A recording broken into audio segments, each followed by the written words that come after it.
ಎಲ್ಲರಿಗೂ ನಮಸ್ಕಾರ. ಗುರುದೀಕ್ಷಾ ಅಕಾಡೆಮಿಗೆ ತಮಗೆಲ್ಲರಿಗೂ ಸ್ವಾಗತ. ಈ ದಿನ ನಾವು ನೋಡ್ತಾ ಇರುವಂತಹ ಕರೆಂಟ್ ಅಫೇರ್ಸ್ ಬಂದು ಕರ್ನಾಟಕ ಸ್ಟೇಟ್ ಕರೆಂಟ್ ಅಫೇರ್ಸ್ ಬಗ್ಗೆ ನಾವು ಇವತ್ತು ಕಾನ್ಸಂಟ್ರೇಟ್ ಮಾಡ್ತಾ ಇದ್ವಿ.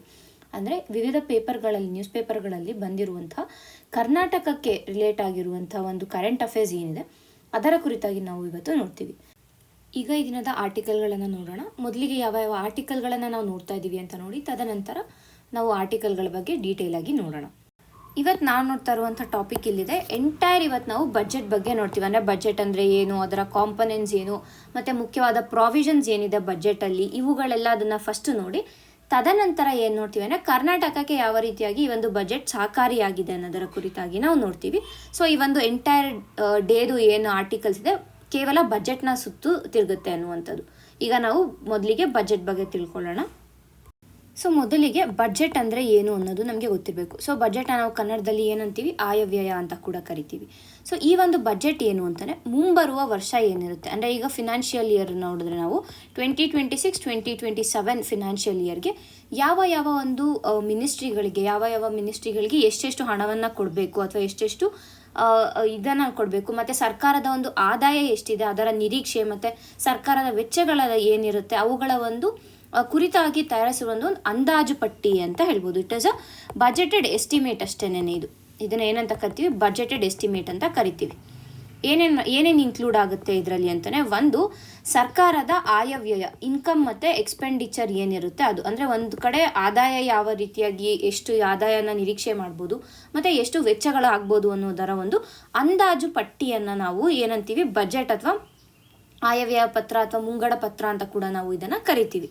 ಯಾರು ಇದನ್ನು ಮಂಡಿಸ್ತಾರೆ, ನಮಗೆಲ್ಲ ಈಗಾಗಲೇ ಗೊತ್ತಿದೆ. ಇದನ್ನು ಮಂಡಿಸೋದು ಫೈನಾನ್ಸ್ ಮಿನಿಸ್ಟರ್ ಅಥವಾ ಹಣಕಾಸು ಸಚಿವರು ಏನಿರ್ತಾರೆ ಇವರು ಇದನ್ನು ಮಂಡಿಸ್ತಾರೆ. ಇದು ಕೂಡ ನಮಗೆ ಇಂಪಾರ್ಟೆಂಟ್ ಆಗುತ್ತೆ. ಇಷ್ಟು ದಿನ ಅಂದರೆ ಮುಂಚೆ ಇವಾಗ ಏನಾಗ್ತಾ ಇದೆ ಅಂತಂದರೆ ಫೆಬ್ರವರಿ 1ನೇ ತಾರೀಕು ನಾವು ಈ ಒಂದು ಬಜೆಟನ್ನು ಮಂಡನೆ ಮಾಡ್ತೀವಿ, ಕರೆಕ್ಟ್ ಅಲ್ವಾ? ಫೆಬ್ರವರಿ 1ನೇ ತಾರೀಕು ಬಜೆಟನ್ನು ಮಂಡನೆ ಮಾಡಿದಾಗ ಮಾರ್ಚ್ 31ರಷ್ಟರಲ್ಲಿ ಈ ಒಂದು ಬಜೆಟ್ಗೆ ಸಹಿ ಸಿಗುತ್ತೆ, ಏನು ಪ್ರೆಸಿಡೆಂಟಿಂದ ಅಸೆಂಟ್ ಸಿಗುತ್ತೆ ಅನ್ನುವಂಥ ಕಾರಣ. ಮುಂಚೆ ಏನಾಗ್ತಾ ಇತ್ತು, ಫೆಬ್ರವರಿ 1ಕ್ಕೆ ನಾವು ಪ್ರೆಸೆಂಟ್ ಮಾಡ್ತಾ ಇಲ್ಲ. ಮುಂಚೆ ಏನು ಮಾಡ್ತಾ ಇದ್ದಿದ್ದು ಅಂತಂದರೆ ಮಾರ್ಚಲ್ಲಿ ಅಥವಾ ಫೆಬ್ರವರಿ ಎಂಡಲ್ಲಿ, ಎಂಡ್ ಅಥವಾ ಮಾರ್ಚ್ ಸ್ಟಾರ್ಟಿಂಗಲ್ಲಿ ನಾವು ಬಜೆಟನ್ನು ಮಂಡಿಸ್ತಾ ಇದ್ದಿದ್ದು. ಯಾವಾಗ ಇದು ಕೇಂದ್ರ ಸರ್ಕಾರದ ಬಜೆಟ್ ಬಗ್ಗೆ ನಾವು ಮಾತಾಡ್ತಾ ಇರೋದು. ಬಟ್ ಏನಾಗ್ತಾ ಇತ್ತು ಅಂದರೆ ಇವಾಗ ಫೆಬ್ರವರಿ ಎಂಡ್ ಅಥವಾ ಮಾರ್ಚ್ ಸ್ಟಾರ್ಟಿಂಗಲ್ಲಿ ಇದಾಗಿದೆ ಅಂತಂದರೆ, ಏನು ಬಜೆಟನ್ನು ಮಂಡಿಸಿದ್ದಾರೆ ಅಂತಂದರೆ ಏನಾಗ್ತಾ ಇತ್ತು ಅವಾಗ ಅಂತಂದರೆ, ಇದು ಏಪ್ರಿಲ್ 1 ನಮಗೇನಾಗುತ್ತೆ, ಹೊಸದಾದ ಒಂದು ಇನ್ಕಮ್ ಅಥವಾ ಫಿನಾನ್ಷಿಯಲ್ ಇಯರ್ ಸ್ಟಾರ್ಟ್ ಆಗೋದು ಏಪ್ರಿಲ್ 1 ಕರೆಕ್ಟ್ ಅಲ್ವಾ? ಸೊ ಏನಾಗುತ್ತೆ ಅಂತಂದರೆ ಈಗ ಫೆಬ್ರವರಿ ಎಂಡಲ್ಲಿ ಅಂತಂದರೆ ಇಲ್ಲಿ ಬಜೆಟ್ ಪಾಸ್ ಆಗೋಷ್ಟಲ್ಲೇ ಏಪ್ರಿಲ್ 30th ಆಗೋಗ್ತಾ ಇತ್ತು. ಅಂದರೆ ಏನು, ಒಂದು ತಿಂಗಳು, ಈಗ ಏಪ್ರಿಲ್ 1 ಹೊಸ ಫೈನಾನ್ಷಿಯಲ್ ಇಯರ್ ಸ್ಟಾರ್ಟ್ ಆಗ್ತಾ ಇದೆ. ಬಟ್ ಇಲ್ಲಿ ಏಪ್ರಿಲ್ 30th ಆಗೋಗಿದೆ ಅಂತಂದರೆ ಅಲ್ಲಿ ಒಂದು ತಿಂಗಳಿಗೆ ಬೇಕಾದಂತಹ ಒಂದು ಖರ್ಚುಗಳು ಏನಿತ್ತು ಅಲ್ಲಿ ಪ್ರಾಬ್ಲಮ್ ಆಗ್ತಾ ಇತ್ತು. ಆಗ ಅದಕ್ಕೋಸ್ಕರ ವೋಟ್ ಆನ್ ಅಕೌಂಟ್ ಅನ್ನುವಂಥ ಒಂದು ಹೊಸದಾದ ಅಕೌಂಟನ್ನು ಅಲ್ಲಿ ನಾವು ಯೂಸ್ ಮಾಡ್ತಾ ಇದ್ವಿ. ಸೊ ಈ ಒಂದು ಗ್ಯಾಪ್ ಬರಬಾರ್ದು, ಈ ವೋಟ್ ಆನ್ ಅಕೌಂಟನ್ನು ಒಂದು ನೆಸೆಸಿಟಿ ಏನಿದೆ ಅದು ಬೇಕಾಗಿಲ್ಲ ನಮಗೆ ಅಂತ ಅಂದ್ಬಿಟ್ಟು ಫೆಬ್ರವರಿ ಎಂಡಲ್ಲಿ ಇದ್ದಿದ್ದಂತಹ ಬಜೆಟನ್ನು ಫೆಬ್ರವರಿ 1ಗೆ ಮಂಡನೆ ಮಾಡೋಣ ಅಂತ ಅಂದ್ಬಿಟ್ಟು ಡಿಸೈಡ್ ಮಾಡಿದ್ದಾರೆ. ಸೊ ಆವಾಗ ಏನಾಗುತ್ತೆ, ಮಾರ್ಚ್ 31 ಅಷ್ಟರಲ್ಲಿ ಅಸೆಂಟ್ ಸಿಗುತ್ತೆ. ಸೊ ಏಪ್ರಿಲ್ 1 ಹೊಸ ಫೈನಾನ್ಷಿಯಲ್ ಇಯರ್ ಏನಿರುತ್ತೆ ಅದಕ್ಕೆ ಈ ಒಂದು ಬಜೆಟ್ ಅಪ್ಲೈ ಆಗುವ ರೀತಿಯಾಗಿ. ಇಷ್ಟು ಅರ್ಥ ಆಗಿದೆ ಅಂತ ಅನ್ಕೋತೀನಿ. ಇನ್ನು ಬಜೆಟಲ್ಲಿ ಏನೇನಿರುತ್ತೆ ಅಂತಂದರೆ ಇಟ್ ಇನ್ಕ್ಲೂಡ್ಸ್ ಒಂದು ಹಿಂದಿನ ವರ್ಷದ ಒಂದು ನೈಜ ಆದಾಯ ವೆಚ್ಚಗಳು ಏನು ಅಂತ, ಅಂದರೆ ಪ್ರೀವಿಯಸ್ ಇಯರ್ಸ್ ರಿವೈಸ್ಡ್ ಎಸ್ಟಿಮೇಟ್ ಅಂತ ಏನು ಕರಿತೀವಿ ಆ ರಿವೈಸ್ಡ್ ಎಸ್ಟಿಮೇಟ್ ಇರುತ್ತೆ. ತದನಂತರ ಪ್ರಸ್ತುತ ವರ್ಷದ ಒಂದು ಬಜೆಟ್ ಎಸ್ಟಿಮೇಟ್ ಏನಿರುತ್ತೆ ಅದರ ಬಗ್ಗೆ ನಾವು ನೋಡ್ತೀವಿ. ಅದಾದಮೇಲೆ ಮತ್ತೆ ಪ್ರಸ್ತುತ ವರ್ಷದ ಒಂದು ಪರಿಷ್ಕೃತ ಅಂದಾಜು ಆದಾಯ ಅಂತ ಏನು ಹೇಳ್ತೀವಿ ಅದನ್ನು ಕೂಡ ಇದರಲ್ಲಿ ಇರುತ್ತೆ. ತದನಂತರ ಮುಂಬರುವ ವರ್ಷದ ಮುಂಗಡ ಅಂದಾಜು ಆದಾಯನ ಕೂಡ ಇಲ್ಲಿ ನಾವು ಇನ್ಕ್ಲೂಡ್ ಮಾಡಿರ್ತಾರೆ. ಸೊ ಟೋಟಲಿ 4 ಕಾಂಪೊನೆಂಟ್ಸನ್ನು ಈ ಒಂದು ಬಜೆಟಲ್ಲಿ ನಾವು ನೋಡ್ಬೋದಾಗುತ್ತೆ. ನೆಕ್ಸ್ಟ್ ನಮಗೆ ಏನು ಬೇಕಾಗುತ್ತೆ ಅಂತಂದರೆ ಕಾನ್ಸ್ಟಿಟ್ಯೂಷನಲ್ಲಿ ಇರುವಂತಹ ಆರ್ಟಿಕಲ್ಸ್ಗಳು ಯಾವ್ಯಾವುದು ಅಂತ ಬೇಕಾಗುತ್ತೆ. ಸೊ ಫಸ್ಟು ಆರ್ಟಿಕಲ್ 112 ಏನು ಹೇಳುತ್ತೆ ಅಂತಂದರೆ ಆ್ಯನ್ಯುವಲ್ ಫಿನಾನ್ಷಿಯಲ್ ಸ್ಟೇಟ್ಮೆಂಟ್. ನಾವು ಇನ್ನೊಂದು ಇಲ್ಲಿ ಗೊತ್ತಿರಬೇಕೇನು, ಬಜೆಟ್ ಅನ್ನುವಂತಹ ಒಂದು ಪದ ಏನಿದೆ ಈ ಪದನ ನಮ್ಮ ಸಂವಿಧಾನದಲ್ಲಿ ಎಲ್ಲೂ ಬಳಸಿಲ್ಲ. ಬದಲಿಗೆ ಆ್ಯನ್ಯುವಲ್ ಫಿನಾನ್ಷಿಯಲ್ ಸ್ಟೇಟ್ಮೆಂಟ್ ಅಂತ ಬಳಸಿರೋದಂದರೆ ವಾರ್ಷಿಕ ಹಣಕಾಸು ಹೇಳಿಕೆ ಅಂತ ಅಂದ್ಬಿಟ್ಟು ಈ ಒಂದು ಪದನ ಬಳಸಿದ್ದಾರೆ. ಬಜೆಟ್ ಅನ್ನುವಂಥ ಪದವನ್ನು ನಮ್ಮ ಸಂವಿಧಾನದಲ್ಲಿ ಎಲ್ಲೂ ಕೂಡ ಬಳಸಿಲ್ಲ. ಇದು ಕೂಡ ನಮಗೆ ಇಂಪಾರ್ಟೆಂಟ್ ಆಗುತ್ತೆ. ನಂತರ ನೆಕ್ಸ್ಟ್ ಬಂದು ಆರ್ಟಿಕಲ್ 113ನೇ ವಿಧಿ ಏನು ಹೇಳುತ್ತೆ ಅಂತಂದರೆ ಲೋಕಸಭೆ ಸರ್ಕಾರದ ವೆಚ್ಚಕ್ಕೆ ಅನುಮತಿ ನೀಡುವಂಥದ್ದು. ಅಂದರೆ ಇಲ್ಲಿ ಗ್ರ್ಯಾಂಟ್ ಇನ್ ಏಜ್ ಅಂತ ಏನು ಹೇಳ್ತೀವಿ, ಗ್ರ್ಯಾಂಟ್ ಇನ್ ಏಜ್ ಬಗ್ಗೆ ಇಲ್ಲಿ ಮಾತಾಡ್ತಾರೆ. ಅಂದರೆ ಇವಾಗ ಏನೇನು ಓಟ ಏನು ಹಾಕಬೇಕು, ಅಂದರೆ ಈಗ ಇಂತಿಷ್ಟು ಬಜೆಟ್ ಅಂತ ಮೀಸಲಿಟ್ಟಿರ್ತಾರೆ, ಅದಕ್ಕೆ ಲೋಕಸಭೆಯಲ್ಲಿ ಏನು ಓಟನ್ನು ಮಾಡಬೇಕು ಆ ಒಂದು ಪ್ರಕ್ರಿಯೆ ಬಗ್ಗೆ ಮಾತಾಡೋದು ಆರ್ಟಿಕಲ್ 111. ತದನಂತರ ಆರ್ಟಿಕಲ್ 114ನೇ ವಿಧಿ ಏನು ಹೇಳುತ್ತೆ ಅಂತಂದರೆ ಅಪ್ರೋಪ್ರಿಯೇಷನ್ ಬಿಲ್ಲನ್ನು ಪಾಸ್ ಮಾಡಬೇಕು ಅಂತ ಹೇಳುತ್ತೆ. ಏನಕ್ಕೆ ಈ ಒಂದು ಅಪ್ರೋಪ್ರಿಯೇಷನ್ ಬಿಲ್ ಅಂತಂದರೆ ಈ ಒಂದು ಏನು ಹಣವನ್ನು ಅಲಾಟ್ ಮಾಡಿರ್ತಾರೆ, ಈಗ ಪ್ರತಿಯೊಂದು ಪ್ರತ್ಯೇಕ ಮಿನಿಸ್ಟ್ರಿಗಳಿಗೆ, ಪ್ರತ್ಯೇಕ ಸಚಿವಾಲಯಕ್ಕೆ ಇಂತಿಷ್ಟು ಹಣ ಅಂತ ಏನು ಕೊಟ್ಟಿರ್ತಾರೆ, ಆ ಒಂದು ಹಣವನ್ನು ಬಳಸಬೇಕು, ಆ ಸಚಿವಾಲಯಗಳು ಬಳಸಬೇಕು ಅಂತಂದರೆ ಈ ಅಪ್ರೋಪ್ರಿಯೇಷನ್ ಬಿಲ್ ಪಾಸ್ ಆಗಿರಬೇಕು. ಅಂದರೆ ಈ ಒಂದು ಅಪ್ರೋಪ್ರಿಯೇಷನ್ ಬಿಲ್ ಏನು ಹೇಳುತ್ತೆ ಅಂದರೆ ಖರ್ಚು ಮಾಡಲು ಒಂದು ಕಾನೂನಾತ್ಮಕವಾದ ಒಂದು ಅನುಮತಿ ಅಂತ ಹೇಳ್ಬೋದು ಈ ಅಪ್ರೋಪ್ರಿಯೇಷನ್ ಬಿಲ್. ನಂತರ ಬರುವಂಥದ್ದು ಆರ್ಟಿಕಲ್ 115ರಲ್ಲಿ ಸಪ್ಲಿಮೆಂಟರಿ ಬಜೆಟ್ ಬಗ್ಗೆ ಮಾತಾಡ್ತಾರೆ. ಅಂದರೆ ಈಗ ಏನಾದರೂ ಹೆಚ್ಚುವರಿ ವೆಚ್ಚಕ್ಕೆ ಹೆಚ್ಚುವರಿ ಅನುದಾನವನ್ನು ನೀಡೋದು. ಅಂದರೆ ಈಗ ಬಜೆಟಲ್ಲಿ ಏನು ಹೇಳಿಲ್ಲ, ಬಟ್ ಎಕ್ಸ್ಟ್ರಾ ಬಂತು ಏನಾದರೂ ಖರ್ಚು ವೆಚ್ಚಗಳು ಅಂತಂದಾಗ ಆಗ ಅದಕ್ಕೆ ಬೇಕಾಗಿರುವಂತಹ ಅನುದಾನವನ್ನು ಈ ಒಂದು ಸಪ್ಲಿಮೆಂಟರಿ ಗ್ರಾಂಟ್ ಮುಖಾಂತರ ನೀಡುವಂಥದ್ದು. ಇನ್ನು ಆಗಲೇ ಮಾತಾಡಿದಂತಹ ಓಟ್ ಆನ್ ಅಕೌಂಟ್ ಏನಿದೆ ಇದರ ಬಗ್ಗೆ ಮಾತಾಡೋದು 116ನೇ ವಿಧಿ ಏನಿದೆ ಇದು ಮಾತಾಡುತ್ತೆ. ಇನ್ನು 117ನೇ ವಿಧಿ ಬಂದು ಫೈನಾನ್ಸ್ ಬಿಲ್ ಬಗ್ಗೆ ಮಾತಾಡುತ್ತೆ. ಅಂದರೆ ಒಂದು ಏನು ಟ್ಯಾಕ್ಸ್ಗಳನ್ನು ಹಾಕೋದಿರ್ಬೋದು, ತೆರಿಗೆ ಸಂಬಂಧಿತವಾದ ಮಸೂದೆಗಳು ಏನಿರುತ್ತೆ ಅದನ್ನ ಫೈನಾನ್ಸ್ ಬಿಲ್ಲಲ್ಲಿ ಪ್ರೆಸೆಂಟ್ ಮಾಡುವಂಥದ್ದು. ಸೊ ಇಷ್ಟು ಆರ್ಟಿಕಲ್ಗಳು ನಮಗೆ ನಮ್ಮ ಒಂದು ಸಂವಿಧಾನದಲ್ಲಿ ಇರುವಂಥದ್ದು ನಮಗೆ ಬೇಕಾಗಿರೋದು, ವೆರಿ ಇಂಪಾರ್ಟೆಂಟ್. ಇನ್ನು ನಾವಿವಾಗ ಏನು ನೋಡೋಣ ಅಂದರೆ ಮೊದಲಿಗೆ ಬಜೆಟ್ನ ಒಂದು ಹಿಸ್ಟ್ರಿ, ಅಂದರೆ ಭಾರತದಲ್ಲಿ ಮೊದಲ ಬಾರಿಗೆ ಯಾವಾಗ ಬಜೆಟನ್ನು ಮಂಡಿಸಿದ್ದು, ಇವೆಲ್ಲ ಒಂದು ಇನ್ಫಾರ್ಮೇಷನನ್ನು ನೋಡಿ ನಂತರ ಬಜೆಟಲ್ಲಿ ಯಾವ ಕಾಂಪೊನೆಂಟ್ಸ್ಗಳಿದೆ ಅನ್ನೋದನ್ನು ನೋಡೋಣ. ಸೊ ಮೊದಲಿಗೆ ನಾವು ಇವಾಗ ಏನು ನೋಡೋಣ ಅಂತಂದರೆ ಬಜೆಟ್ನ ಹಿಸ್ಟ್ರಿ, ಭಾರತದಲ್ಲಿ ಯಾವ ರೀತಿಯಾದ ಬಜೆಟನ್ನು ನಾವು ಮಂಡಿಸ್ಕೊಂಡು ಬಂದಿದ್ದೀವಿ ಅನ್ನೋದನ್ನು ನಾವು ನೋಡ್ತೀವಿ. ಮೊದಲಿಗೆ ಏನು ನೋಡಬೇಕಾಗುತ್ತೆ ಅಂತಂದರೆ ಭಾರತದ ಮೊದಲ ಒಂದು ಬಜೆಟ್ ಯಾವಾಗ ಮಂಡಿಸಿದ್ದು ಅಂತಂದರೆ ಎಂಟೈರ್ ಇಂಡಿಯಾದಲ್ಲಿ, ಅಂದರೆ ಇದು ಸ್ವಾತಂತ್ರ್ಯಕ್ಕೂ ಮುನ್ನ ಏನು ಬಜೆಟನ್ನು ಮಂಡಿಸಿದರೆ ಅದು ಕೂಡ ಇಲ್ಲಿ ಇನ್ಕ್ಲೂಡ್ ಆಗುತ್ತೆ. ಸೊ ಅದನ್ನು ಮಂಡಿಸಿದ್ದು ಯಾವಾಗ ಅಂದರೆ ಏಪ್ರಿಲ್ 7, 1860ರಲ್ಲಿ ಯಾರು ಮಂಡಿಸಿದ್ದು ಅಂದರೆ ಜೇಮ್ಸ್ ವಿಲ್ಸನ್ ಅಂತ, ಬ್ರಿಟಿಷರ್ ಏನಿದ್ರು ಆವಾಗ, ಯಾಕೆಂದರೆ ಬ್ರಿಟಿಷರ ಕಾಲ ಆಗಿದ್ದಂಥ ಕಾರಣ ಇವರು ಅದನ್ನು ಪ್ರೆಸೆಂಟ್ ಮಾಡಿದರು. ಮತ್ತು ಎರಡನೇದಾಗಿ ಏನು ಅಂತಂದರೆ ಫಸ್ಟ್ ಇಂಡಿಪೆಂಡೆಂಟ್ ಇಂಡಿಯಾದಲ್ಲಿ ಮೊದಲನೇದಾಗಿ ಯಾವಾಗ ಸ್ವತಂತ್ರ ನಂತರ ಮೊದಲನೇ ಬಜೆಟ್ ಯಾವಾಗ ಅಂತಂದರೆ ನವೆಂಬರ್ 26, 1947ರಲ್ಲಿ ಇದನ್ನು ಪ್ರೆಸೆಂಟ್ ಮಾಡಿದ್ದು RK ಷಣ್ಮುಗಂ ಚೆಟ್ಟಿ ಅವರು ಇದನ್ನು ಪ್ರೆಸೆಂಟ್ ಮಾಡಿರುವಂಥದ್ದು. ಮತ್ತು ನೆಕ್ಸ್ಟ್ ಪಾಯಿಂಟ್ ನಮ್ಗೆ ಏನು ಇಂಪಾರ್ಟೆಂಟ್ ಆಗುತ್ತೆ ಅಂತಂದರೆ ಬ್ಲ್ಯಾಕ್ ಬಜೆಟ್ ಅಂತ ಒಂದು ಬಜೆಟನ್ನು ಕರೀತಾರೆ. ನೀವು ಆಲ್ರೆಡಿ ಗೆಸ್ ಮಾಡಿರ್ಬೋದು ಬ್ಲ್ಯಾಕ್ ಬಜೆಟ್ ಅಂತ ಯಾವುದನ್ನು ಕರೀತಾರೆ. 1973-74ರಲ್ಲಿ ಮಂಡಿಸಿದಂಥ ಬಜೆಟನ್ನು ಬ್ಲ್ಯಾಕ್ ಬಜೆಟ್ ಅಂತ ಕರೀತಾರೆ. ಇದನ್ನು ಪ್ರೆಸೆಂಟ್ ಮಾಡಿದ್ದು ಯಶವಂತರಾವ್ ಚವನ್ ಅವರು ಇದನ್ನು ಪ್ರೆಸೆಂಟ್ ಮಾಡಿರುವಂಥದ್ದು. ನಂತರ ಏನು ಡಿಜಿಟಲ್ ಒಂದು ಬಜೆಟನ್ನು ಯಾವಾಗಿಂದ ಸ್ಟಾರ್ಟ್ ಮಾಡಿದ್ದು 2021ರಿಂದ ಡಿಜಿಟಲ್ ಬಜೆಟನ್ನು ಪ್ರೆಸೆಂಟ್ ಮಾಡಿರುವಂಥದ್ದು. ಸೊ ಇಷ್ಟು ನಮಗೆ ಮುಖ್ಯವಾದ ಅಂಶಗಳು ಬಜೆಟ್ ಬಗ್ಗೆ ಗೊತ್ತಿರಬೇಕಾಗಿರುವಂಥದ್ದು. ನೆಕ್ಸ್ಟ್ ಇವಾಗ ನಾವು ಏನು ನೋಡೋಣ ಅಂತಂದರೆ ಬಜೆಟ್ನ ಒಂದು ಕಾಂಪೊನೆಂಟ್ಸ್ ಏನೇನಿರುತ್ತೆ, ಬಜೆಟಲ್ಲಿ ಏನೇನಿರುತ್ತೆ ಅನ್ನೋದನ್ನು ನಾವು ನೋಡಬೇಕಾಗುತ್ತೆ. ಒಂದು ಬಜೆಟ್ ಅಂತ ಬಂದಾಗ ಇಲ್ಲಿ 2 ಭಾಗಗಳಿರುತ್ತೆ. ಒಂದು ಏನು ಅಂತಂದರೆ ರೆವೆನ್ಯೂ ಬಜೆಟ್ ಬರುತ್ತೆ, ಇನ್ನೊಂದು ಕ್ಯಾಪಿಟಲ್ ಬಜೆಟ್ ಅಂತ ಕರಿಬೋದು ನಾವು ಇದನ್ನು. ಓಕೆನಾ. ಈ ರೆವೆನ್ಯೂ ಬಜೆಟ್ ಅಂತ ಬಂದಾಗ ಇಲ್ಲಿ ಒಂದು ರೆವೆನ್ಯೂ ರೆಸಿಟ್ಗಳು ಬರುತ್ತೆ, ಒಂದು ರೆವೆನ್ಯೂ ಎಕ್ಸ್ಪೆಂಡಿಚರ್. ಅದೇ ರೀತಿಯಾಗಿ ಕ್ಯಾಪಿಟಲ್ ಬಜೆಟಲ್ಲಿ ಕ್ಯಾಪಿಟಲ್ ರೆಸಿಟ್ಸ್ ಬರುತ್ತೆ, ಕ್ಯಾಪಿಟಲ್ ಎಕ್ಸ್ಪೆಂಡಿಚರ್ ಬರುತ್ತೆ. ಮತ್ತು ಈ ರೆವೆನ್ಯೂ ರೆಸಿಟ್ಸ್ ಅಂತ ಬಂದಾಗ ಇಲ್ಲಿ 2 ರೀತಿಯಾಗಿ ಬರುತ್ತೆ. ಒಂದು ಟ್ಯಾಕ್ಸು, ಒಂದು ನಾನ್ ಟ್ಯಾಕ್ಸ್ ಬರುತ್ತೆ.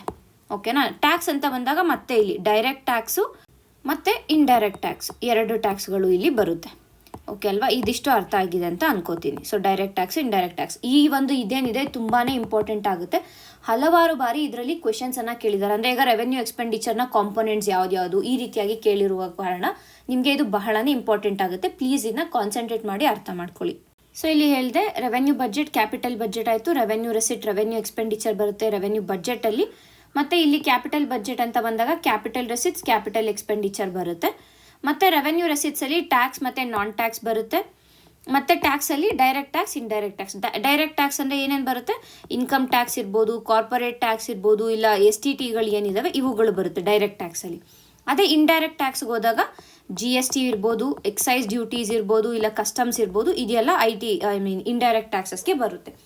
ಇನ್ನು ನಾನ್ ಟ್ಯಾಕ್ಸಿಂದ ಬರುವಂಥ ಒಂದು ಆದಾಯಗಳು ಯಾವ್ಯಾವು ಅಂದರೆ ನಾನ್ ಟ್ಯಾಕ್ಸಬಲ್ ಆದಾಯಗಳು ಯಾವ್ಯಾವು ಅಂತಂತಂದರೆ ಒಂದು ಏನಾದರೂ ಗೂಡ್ಸ್ಗಳನ್ನು ಮಾರಿದ್ರೆ ಅದರಿಂದ ಬರುವಂತಹ ಒಂದು ಹಣ ಇರ್ಬೋದು, ಇಲ್ಲ ಪ್ರಾಫಿಟ್ಗಳು, ಇಲ್ಲ ಡಿವಿಡೆಂಡ್ಗಳು. ಅಂದರೆ ಈಗ ಏನಾದರೂ ಒಂದು ಇದನ್ನು ಮಾರ್ತಾ ಇದ್ದಾರೆ, ಇಲ್ಲ ಅಂತಂದರೆ ಏನೋ ಒಂದು ಇದರಲ್ಲಿ ಸರ್ಕಾರ ಪಾಲಿದೆ, ಯಾವುದೋ ಒಂದು ಇಂಡಸ್ಟ್ರಿಲಿ ಸರ್ಕಾರದ ಪಾಲಿದೆ ಅಂತಂದರೆ ಅಲ್ಲಿ ಡಿವಿಡೆಂಡ್ಸ್ ಅಂತ ಬರ್ತಾ ಇರುತ್ತೆ, ಇಲ್ಲ ಪ್ರಾಫಿಟ್ಗಳು ಬರ್ತಾ ಇರುತ್ತೆ. ಸೊ ಅದು ಕೂಡ ನಾನ್ ಟ್ಯಾಕ್ಸ್ ರೆವೆನ್ಯೂ ರೆಸಿಟ್ಸ್ ಆಗುತ್ತೆ.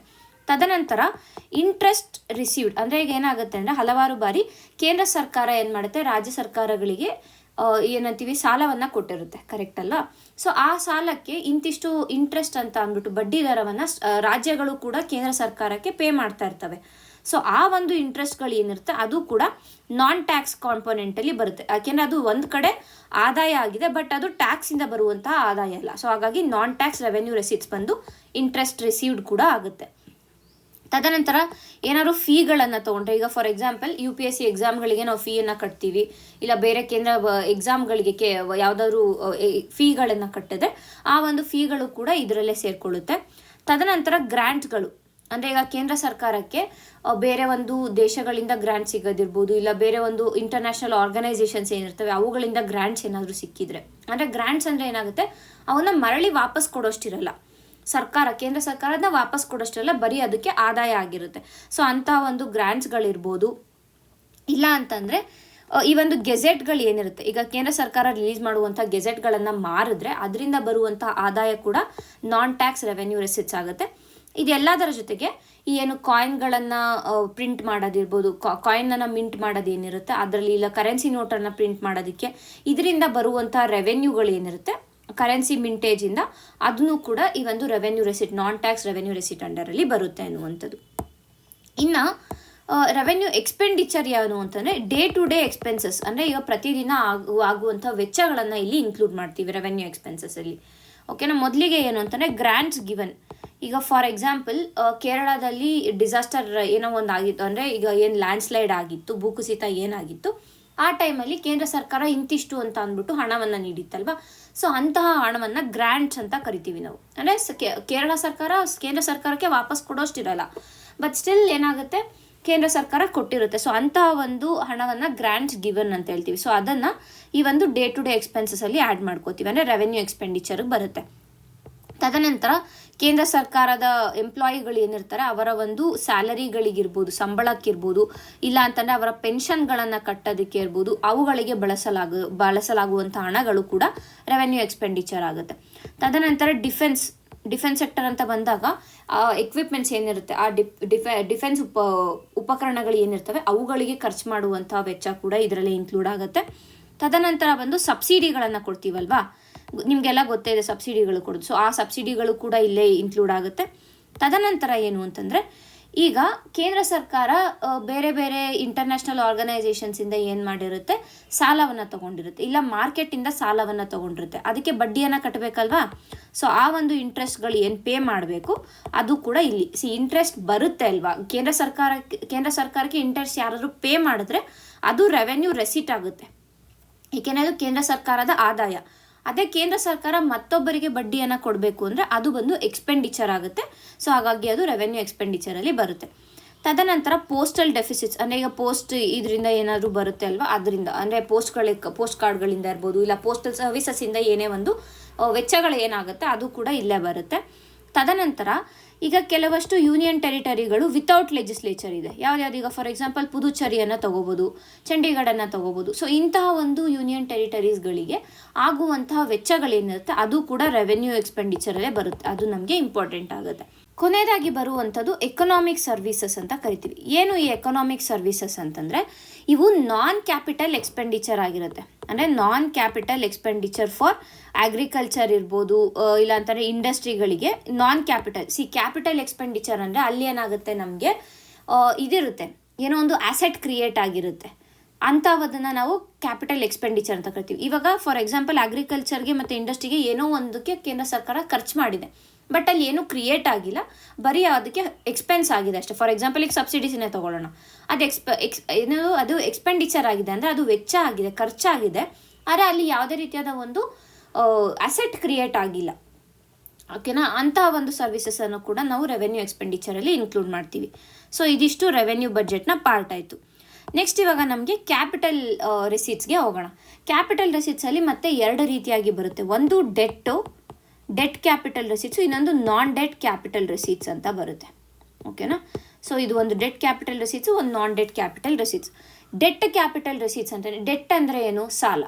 ಸೊ ಇದೇನೇನು ಇನ್ಕ್ಲೂಡ್ ಆಗುತ್ತೆ ಅಂದರೆ, ಮಾರ್ಕೆಟಿಂದ ಏನಾದ್ರು ಸಾಲನ ತೊಗೊಂಡಿದ್ರೆ, ಏನಿವಾಗ ಶೇರ್ ಮಾರ್ಕೆಟಿಂದ ಇರ್ಬೋದು, ಬೇರೆ ಮಾರ್ಕೆಟ್ಗಳಿಂದ RBI ಸಾಲನ ತೊಗೊಳುತ್ತೆ, ಇಲ್ಲ ಸೆಂಟ್ರಲ್ ಗೌರ್ಮೆಂಟ್ ಸಾಲನ ತೊಗೊಳುತ್ತೆ ಅಲ್ವಾ. ಸೊ ಅಂತಹ ಒಂದು ಇದನ್ನು ಅಂದರೆ ಹೇಗೆ ಮಾರ್ಕೆಟ್ ಬಾರೋಯಿಂಗ್ಸ್ ಅಂತಂದರೆ, ಹೇಗೆ T-ಬಿಲ್ಗಳನ್ನು ಕೊಡುತ್ತೆ, ಕರೆಕ್ಟಾಗಿ ಟ್ರೆಜರಿ ಬಿಲ್ಸ್ಗಳನ್ನು ಕೊಟ್ಟು ಅದರ ಮುಖಾಂತರ ಬಾರೋ ಮಾಡೋದಿರ್ಬೋದು.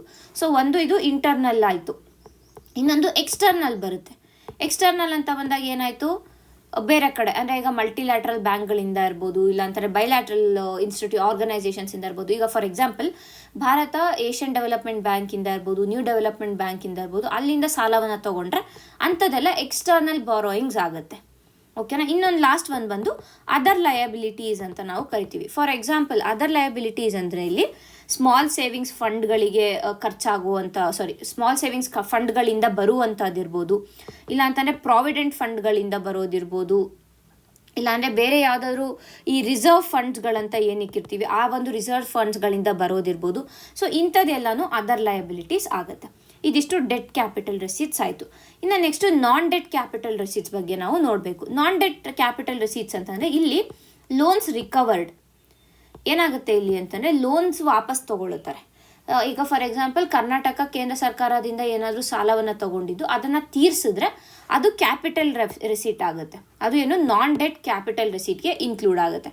ತದನಂತರ ಡಿಸ್ಇನ್ವೆಸ್ಟ್ಮೆಂಟ್ಸ್ಗಳು, ಈಗ ಏನು PSUಗಳು ಏನಿರ್ತವೆ, ಪಬ್ಲಿಕ್ ಸೆಕ್ಟರ್ ಅಂಡರ್ಟೇಕಿಂಗ್ಸ್ ಅಥವಾ ಗೌರ್ಮೆಂಟ್ ಕಂಪನಿಗಳು ಏನಿರ್ತವೆ, ಅಲ್ಲೇನಾಗುತ್ತೆ ಡಿಸ್ಇನ್ವೆಸ್ಟ್ಮೆಂಟನ್ನು ಮಾಡ್ತಾನೆ. ಗೌರ್ಮೆಂಟು ತನ್ನ ಒಂದು ಶೇರನ್ನು ರೆಡ್ಯೂಸ್ ಮಾಡ್ಕೊಂಡು ಬರ್ತಾ ಇರುತ್ತಲ್ವಾ, ಆ್ಯಂಡ್ ಸ್ಟಿಲ್ 51% ಅಷ್ಟು ಸ್ಟ್ರಾಟಜಿಕ್ ಇದನ್ನು ಹೋಲ್ಡ್ ಮಾಡಿರುತ್ತೆ. ಬಟ್ ಸ್ಟಿಲ್ ತನ್ನ ಒಂದು ಶೇರ್ ಏನಿರುತ್ತೆ ಆ ಶೇರನ್ನು ಕಡಿಮೆ ಮಾಡ್ಕೊಂಡಿರುತ್ತೆ. ಸೊ ಅಂಥದ್ರಿಂದ ಬರುವಂತಹ ಹಣವನ್ನು ನಾವು ಡಿಸ್ಇನ್ವೆಸ್ಟ್ಮೆಂಟ್ ಅಂತ ಕರಿತೀವಿ. ಅದು ಕೂಡ ನಾನ್ ಡೆಟ್ ಕ್ಯಾಪಿಟಲ್ ರಿಸೀಟ್ಗೆ ಸೇರುವಂಥದ್ದು. ಸೊ ಇದು ಕೂಡ ನಮಗೆ ಇಂಪಾರ್ಟೆಂಟ್ ಆಗುತ್ತೆ. ಇನ್ನು ಲಾಸ್ಟಲ್ಲಿ ಕ್ಯಾಪಿಟಲ್ ಎಕ್ಸ್ಪೆಂಡಿಚರ್ ಅಂದರೆ ನಾನು ಹೇಳಿದ್ದೀನಿ ಏನು, ಈಗ ನಾವು ಖರ್ಚನ್ನು ಮಾಡ್ತೀವಿ, ಆ ಖರ್ಚನ್ನು ಮಾಡಿರೋದಕ್ಕೆ ಅಲ್ಲಿ ಏನೋ ಒಂದು ಅಸೆಟ್ ಕಾಣಿಸ್ತಾ ಇರುತ್ತೆ, ಅಂದರೆ ಕಾಣುತ್ತೆ, ಈಗ ಬಿಲ್ಡ್ ಆಗಿರುತ್ತೆ, ಇಲ್ಲಾಂದರೆ ಅಲ್ಲಿಂದ ಕಾಣೆ ಆಗಿರುತ್ತೆ. ಸೊ ಎರಡು ರೀತಿಯಾಗೂ ಆಗ್ಬೋದು. ಏನೇನು ಬರುತ್ತೆ ಇಲ್ಲಿ ಅಂದರೆ, ಒಂದು ಲೋನ್ಸ್ ಗಿವನ್. ಈಗ ಫಾರ್ ಎಕ್ಸಾಂಪಲ್ ಕೇಂದ್ರ ಸರ್ಕಾರದ ಹತ್ರ ಹಣ ಇದೆ, ಆ ಹಣವನ್ನು ಯಾವುದೋ ಒಂದು ರಾಜ್ಯಕ್ಕೆ, ಈಗ ಫಾರ್ ಎಕ್ಸಾಂಪಲ್ ಬಿಹಾರಲ್ಲಿ ಏನೋ ಬೇಕಾಯಿತು ಬಿಹಾರಕ್ಕೆ ಸರ್ಕಾರಕ್ಕೆ, ರಾಜ್ಯ ಸರ್ಕಾರಕ್ಕೆ ಅಂದರೆ ಅವರು ಕೇಂದ್ರ ಸರ್ಕಾರದಿಂದ ಲೋನನ್ನು ತಗೋತಾರೆ. ಅಲ್ಲೇನಾಗುತ್ತೆ, ಇಲ್ಲಿ ಕೇಂದ್ರ ಸರ್ಕಾರದ ಒಂದು ಅಸೆಟ್ ಏನಿದೆ, ಕೇಂದ್ರ ಸರ್ಕಾರ ಹತ್ರ ಇದ್ದಂಥ ಹಣ ಅಲ್ಲಿ ಕಾಣೆ ಆಯಿತು, ಕರೆಕ್ಟಾ, ಅಂದರೆ ಕಡಿಮೆ ಆಯಿತು, ಕರೆಕ್ಟ್ ಅಲ್ವಾ. ಸೊ ಅಂತಹ ಒಂದು ಎಕ್ಸ್ಪೆಂಡಿಚರ್ನ ನಾವು ಕ್ಯಾಪಿಟಲ್ ಎಕ್ಸ್ಪೆಂಡಿಚರ್ ಅಂತ ಕರಿತೀವಿ.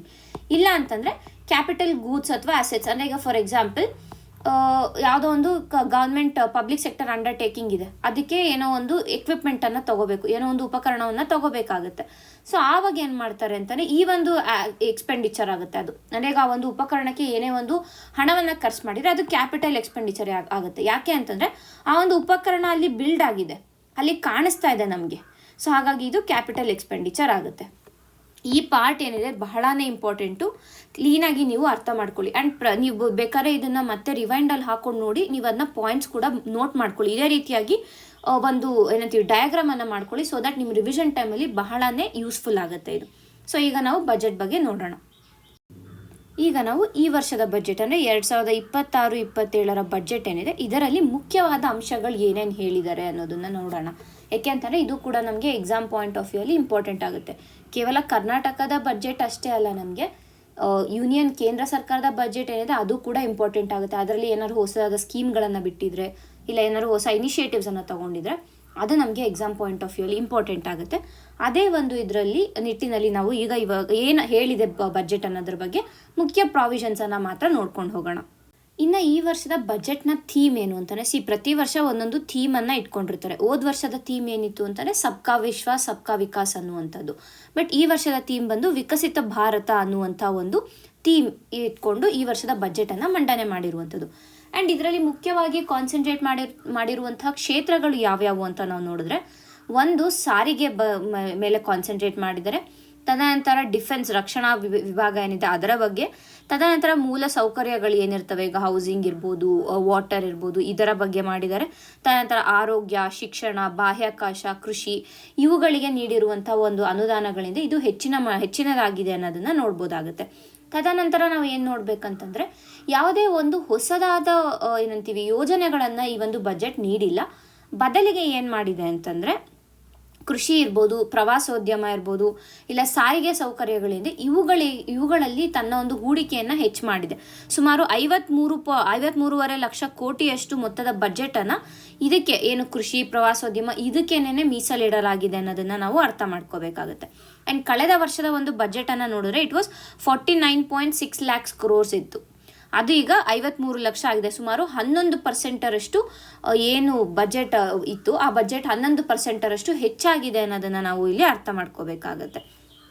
ಆ್ಯಂಡ್ ಇನ್ನು ಮೂಲಸೌಕರ್ಯಕ್ಕೆ ನಾವು ನೋಡಿದ್ರೆ ಈ ಒಂದು ದಶಕವನ್ನು ನಾವು ತೊಗೊಂಡ್ರೆ ಲಾಸ್ಟ್ 10 yearsನ್ನು ನಾವು ತೊಗೊಂಡಾಗ ಏನಿದೆ ಏನು ಬಜೆಟನ್ನು ಕೊಟ್ಟಿರು ಅದೆಲ್ಲದಕ್ಕಿಂತ ಅತ್ಯಧಿಕವಾಗಿ ನೀಡಿದರೆ ಸುಮಾರು 12.2 ಲಕ್ಷ ಕೋಟಿ ರೂಪಾಯಿ ಅಷ್ಟು ಹೂಡಿಕೆಯನ್ನು ಮೂಲಸೌಕರ್ಯಕ್ಕೆ ನಾವು ಇಡ್ತೀವಿ ಅಂತ ಹೇಳಿದೆ ಈ ವರ್ಷದ ಬಜೆಟ್. ಅದು ಸುಮಾರು 4.4% ಆಫ್ GDP ಇದೆ. ಓಕೆನಾ. 11% ಇನ್ಕ್ರೀಸ್ ಇನ್ ಟೋಟಲ್ ಬಜೆಟ್ ಆಗಿರುವಂಥದ್ದು. ಕಳೆದ ವರ್ಷ 49.5 ಲಕ್ಷ ಕೋಟಿ ಅಷ್ಟಿದ್ದು ಈ ವರ್ಷ 53.47 ಲಕ್ಷ ಕೋಟಿ ಎಷ್ಟು ಆಗಿದೆ ಟೋಟಲ್ ಬಜೆಟು. ಸೊ ಆಗ 11% ಅಷ್ಟು ಇನ್ಕ್ರೀಸನ್ನು ನಾವು ನೋಡಿದ್ದೀವಿ. ಮೊದಲನೇ ಪಾಯಿಂಟ್ ಇಂಪಾರ್ಟೆಂಟ್ ಆಗುತ್ತೆ. ಎರಡನೇ ಪಾಯಿಂಟ್ ಏನು ಅಂತಂದರೆ ಏನು ಮೂಲಸೌಕರ್ಯಗಳಿಗೆ ಮೀಸಲಿಟ್ಟಿರುವಂಥ ಬಜೆಟ್ ಏನಿದೆ ಅದು ಸುಮಾರು 4.4% GDPಯಲ್ಲಿ 4.4% ಅಂಶ ಏನಿದೆ ಆ ಪಾಲನ್ನು ಈ ಒಂದು ಮೂಲಸೌಕರ್ಯಕ್ಕೆ ಮೀಸಲಿಡಲಾಗಿದೆ ಅನ್ನುವಂಥದ್ದು. ತದನಂತರ ಈ ಒಂದು ಏನು ಫಿಸ್ಕಲ್ ಡೆಫಿಸಿಟ್, ವಿತ್ತೀಯ ಕೊರತೆ ಅಂತ ನಾವು ಏನು ಕರಿತೀವಿ, ಈ ಒಂದು ಫಿಸ್ಕಲ್ ಡೆಫಿಸಿಟನ್ನು GDPಯ ಒಂದು 4.3% ಆಫ್ GDP ಅಷ್ಟು ಇಳಿಸಬೇಕು ಅಂತ ಕೂಡ ಈ ವರ್ಷದ ಟಾರ್ಗೆಟ್ ಆಗಿದೆ. ಅದು ಕೂಡ ನಮಗೆ ಇಂಪಾರ್ಟೆಂಟ್ ಆಗುತ್ತೆ. ನಾನಿಲ್ಲಿ ಏನೇನು ಮಾತಾಡ್ತಾ ಇದ್ದೀನಿ ಪ್ರತಿಯೊಂದು ಕೂಡ ನಮ್ಮ ಪ್ರಿಲಿಮ್ಸ್ ಪಾಯಿಂಟ್ ಆಫ್ ವ್ಯೂ ಅಲ್ಲಿ ಆಗಲಿ ಮೇನ್ಸ್ ಪಾಯಿಂಟ್ ಆಫ್ ವ್ಯೂ ಅಲ್ಲಿ ಆಗಲಿ ಇಂಪಾರ್ಟೆಂಟ್ ಇರುತ್ತೆ. ನೀವು ಈ ಒಂದು ವಿಡಿಯೋನ ಕೇಳಿಸ್ಕೊಳ್ಳೋವಾಗ ದಯವಿಟ್ಟು ಅಲ್ಲೇ ನೋಟ್ ಕೂಡ ಮಾಡ್ಕೊಳ್ಳಿ, ಏನೇನು ಹೇಳಿರ್ತೀನಿ, ಬಿಕಾಸ್ ಅದನ್ನ ನೀವು ರಿವೈಸ್ ಮಾಡ್ಕೊಳ್ಳೋದಕ್ಕೆ ಈಸಿ ಆಗುತ್ತೆ ಆಮೇಲೆ. ಈ ಒಂದು ಬಜೆಟ್ನ ಮತ್ತೊಂದು ವಿಶೇಷತೆ ಏನು ಅಂತಂದರೆ 4ನೇ ಬಾರಿಗೆ ಸತತವಾಗಿ ನಿರ್ಮಲಾ ಸೀತಾರಾಮನ್ ಅವರು ಈ ಒಂದು ಬಜೆಟನ್ನು ಮಂಡನೆ ಮಾಡ್ತಾ ಇದ್ರು. ಸತತ ಬಾರಿಯಾಗಿ ಇದುವರೆಗೂ ಯಾರೂ ಮಾಡಿಲ್ಲ ಈ ರೀತಿಯಾಗಿ. ಸೊ ಅದು ಕೂಡ ನಮಗೆ ಇಂಪಾರ್ಟೆಂಟ್ ಆಗುತ್ತೆ. ಇನ್ನೊಂದು ಇಂಪಾರ್ಟೆಂಟ್ ಏನು ಅಂತಂದರೆ 2000 ಇಸ್ವಿ ಆದಮೇಲೆ ಇದೇ ಮೊದಲ ಬಾರಿಗೆ ಸಂಡೇ ಭಾನುವಾರದಂದು ಬಜೆಟ್ ಮಂಡನೆ ಆಗಿರೋದು. ಸೊ ಲಾಸ್ಟ್ ಟೈಮ್ ಮಂಡನೆ ಆಗಿದ್ದು 2000ನೇ ಇಸ್ವಿಯಲ್ಲಿ.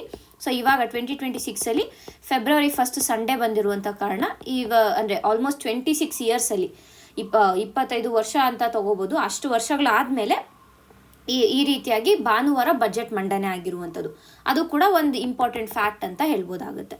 ಈಗ ನಾವು ಬಜೆಟ್ ಬಗ್ಗೆ ನೋಡೋದಾದರೆ ಬಜೆಟಲ್ಲಿ 3 ಕರ್ತವ್ಯಗಳ ಬಗ್ಗೆ ಮಾತಾಡಿದ್ದಾರೆ. 3 ಕರ್ತವ್ಯ ಅಂತ ಮಾತಾಡಿದ್ದಾರೆ. ಓಕೆನಾ. 3 ಕರ್ತವ್ಯಾಸ್ ಅಥವಾ ಡ್ಯೂಟೀಸ್ ಅಂತ. ಸೊ ಮೊದಲನೇದಾಗಿ ಏನು ಅಂತಂದರೆ accelerate and sustain economic growth. ಏನು ನಮ್ಮ ಒಂದು ಆರ್ಥಿಕ ಬೆಳವಣಿಗೆ ಏನಿದೆ ಅದನ್ನು ಮತ್ತಷ್ಟು ವೇಗಗೊಳಿಸಬೇಕು ಆ್ಯಂಡ್ ಆಲ್ಸೋ ಅದನ್ನು ಮೇಂಟೈನ್ ಮಾಡಬೇಕು ಅನ್ನುವಂಥದ್ದು. So accelerate and sustain economic growth ಅಂತ ಹೇಳಿರುವಂಥದ್ದು. ಇದು ಮೊದಲನೇ ಒಂದು ಭಾಗ ಆಯಿತು ಅಥವಾ ಮೊದಲನೇ ಒಂದು ಕರ್ತವ್ಯ ಅಂತ ಹೇಳ್ಬೋದು. ಇನ್ನು ಎರಡನೇ ಕರ್ತವ್ಯ ಏನರ ಬಗ್ಗೆ ಮಾತಾಡುತ್ತೆ ಅಂತಂದರೆ fulfil citizen aspirations and build capacity. ಅಂದರೆ ನಾಗರಿಕರ ಒಂದು ಬಯಕೆಗಳು ಏನಿರ್ತವೆ, ಅವರ ಒಂದು ಇಚ್ಛೆಗಳೇನಿರ್ತವೆ ಅವುಗಳನ್ನು ಫುಲ್ಫಿಲ್ ಮಾಡಿ and at the same time ಕೆಪಾಸಿಟಿಯನ್ನು ಬಿಲ್ಡ್ ಮಾಡಿ ಅಂತಂದರೆ ಅವರ ಒಂದು ಹ್ಯೂಮನ್ ಕೆಪಾಸಿಟಿ ಇರ್ಬೋದು, ಇಲ್ಲ ಅಂತಂದರೆ ಇದು ಇರ್ಬೋದು ನಾರ್ಮಲ್ ಎಕನಾಮಿಕ್ ಕೆಪಾಸಿಟಿ ಏನಿರುತ್ತೆ ಅದನ್ನು ಎರಡನ್ನೂ ಕೂಡ ನಾವು ಇಲ್ಲಿ ಬಿಲ್ಡ್ ಮಾಡಬೇಕು ಅಂತ. ಮೂರನೇ ಒಂದು ಕರ್ತವ್ಯ ಏನು ಹೇಳುತ್ತೆ ಅಂದರೆ ಸಬ್ಕಾ ಸಾಥ್ ಸಬ್ಕಾ ವಿಕಾಸ್, ಅಂದರೆ universal access to resources and amenities ಅಂತ. ಅಂದರೆ ಎಲ್ಲ ಒಂದು ಮೂಲ ಸೌಕರ್ಯಗಳು ಏನೇನಿರುತ್ತೆ ಆ ಮೂಲ ಸೌಕರ್ಯಗಳಿಗೆ ಎಲ್ಲರಿಗೂ ಒಂದು ಏನಂತೀವಿ ಆಕ್ಸೆಸ್ ಇರಬೇಕು ಅನ್ನುವಂಥದ್ದನ್ನು ಹೇಳಿರುವಂಥದ್ದು. ಸೊ ಇದು 3 ಮುಖ್ಯ ಕರ್ತವ್ಯಗಳ ಬಗ್ಗೆ ಇದು ಮಾತಾಡಿರುವಂಥದ್ದು. ಆ್ಯಂಡ್ ಆಲ್ಸೋ ರಿಫಾರ್ಮ್ಸ್ ಅಂತ ಬಂದಾಗ 6 ಪಿಲ್ಲರ್ಗಳ ಬಗ್ಗೆ ಮಾತಾಡಿದ್ದಾರೆ ಅವರು. ಎಕನಾಮಿಕ್ ರಿಫಾರ್ಮ್ಸ್ ಅಂತ ಬಂದು 6 ಪಿಲ್ಲರ್ಗಳ ಬಗ್ಗೆ ಮಾತಾಡಿದ್ದಾರೆ. ಸೊ 6 ಪಿಲ್ಲರ್ಗಳು ಅಂತ ಬಂದಾಗ ಮೊದಲನೇದಾಗಿ ಮ್ಯಾನುಫ್ಯಾಕ್ಚರಿಂಗ್ ಆಗುತ್ತೆ. ಎರಡನೇದಾಗಿ ಬಂದು ಇಂಡಸ್ಟ್ರಿಯಲ್ ಸೆಕ್ಟರ್ಗಳು ಏನಿದೆ ಈ ಒಂದು ಇಂಡಸ್ಟ್ರಿಯಲ್ ಸೆಕ್ಟರ್ಗಳನ್ನು ಮತ್ತು ಅದರ ಒಂದು ಪ್ರೊಡಕ್ಟಿವಿಟಿ ಏನಿದೆ ಉತ್ಪಾದಕತೆ ಏನಿದೆ ಇದನ್ನು ಇನ್ಕ್ರೀಸ್ ಮಾಡಬೇಕು ಅಂತ ಹೇಳಿರುವಂಥದ್ದು. ತದನಂತರ ಮೂರನೇದಾಗಿ ಬಂದಾಗ ಚಾಂಪಿಯನ್ MSMEಗಳನ್ನು ಕ್ರಿಯೇಟ್ ಮಾಡಬೇಕು ಅಂತ ಹೇಳಿದ್ದಾರೆ. MSMEಗೆ ಪ್ರೋತ್ಸಾಹವನ್ನು ಕೊಡ್ತೀವಿ, ಸೊ ಹಾಗಾಗಿ ಚಾಂಪಿಯನ್ MSMEಗಳನ್ನು ಕ್ರಿಯೇಟ್ ಮಾಡಬೇಕು ಅನ್ನುವಂಥದ್ದು. ನಾಲ್ಕನೇದಾಗಿ ನೋಡಿದಾಗ ಭಾರತದಲ್ಲಿ ಇನ್ಫ್ರಾಸ್ಟ್ರಕ್ಚರ್ಗಳು ಏನಿದೆ ಇನ್ಫ್ರಾಸ್ಟ್ರಕ್ಚರ್ಗಳನ್ನು ಮತ್ತಷ್ಟು ಬಿಲ್ಡ್ ಮಾಡಬೇಕು. ಫಾರ್ ಎಕ್ಸಾಂಪಲ್ ಈಗ ವಾಟರ್ ವೇಸನ್ನು ಬಿಲ್ಡ್ ಮಾಡೋದಿರ್ಬೋದು, ನ್ಯಾಷನಲ್ ವಾಟರ್ ವೇಸ್ ಇರ್ಬೋದು, ಇಲ್ಲ ಅಂತಂದರೆ ರೈಲ್ವೆಗಳನ್ನು ಬಿಲ್ಡ್ ಮಾಡೋದಿರ್ಬೋದು, ಈ ರೀತಿಯಾಗಿ. ಸೊ ಅದು ಇನ್ಫ್ರಾಸ್ಟ್ರಕ್ಚರ್ ಮೇಲೆ ಕಾನ್ಸಂಟ್ರೇಟ್ ಮಾಡಿ ಅಂತ.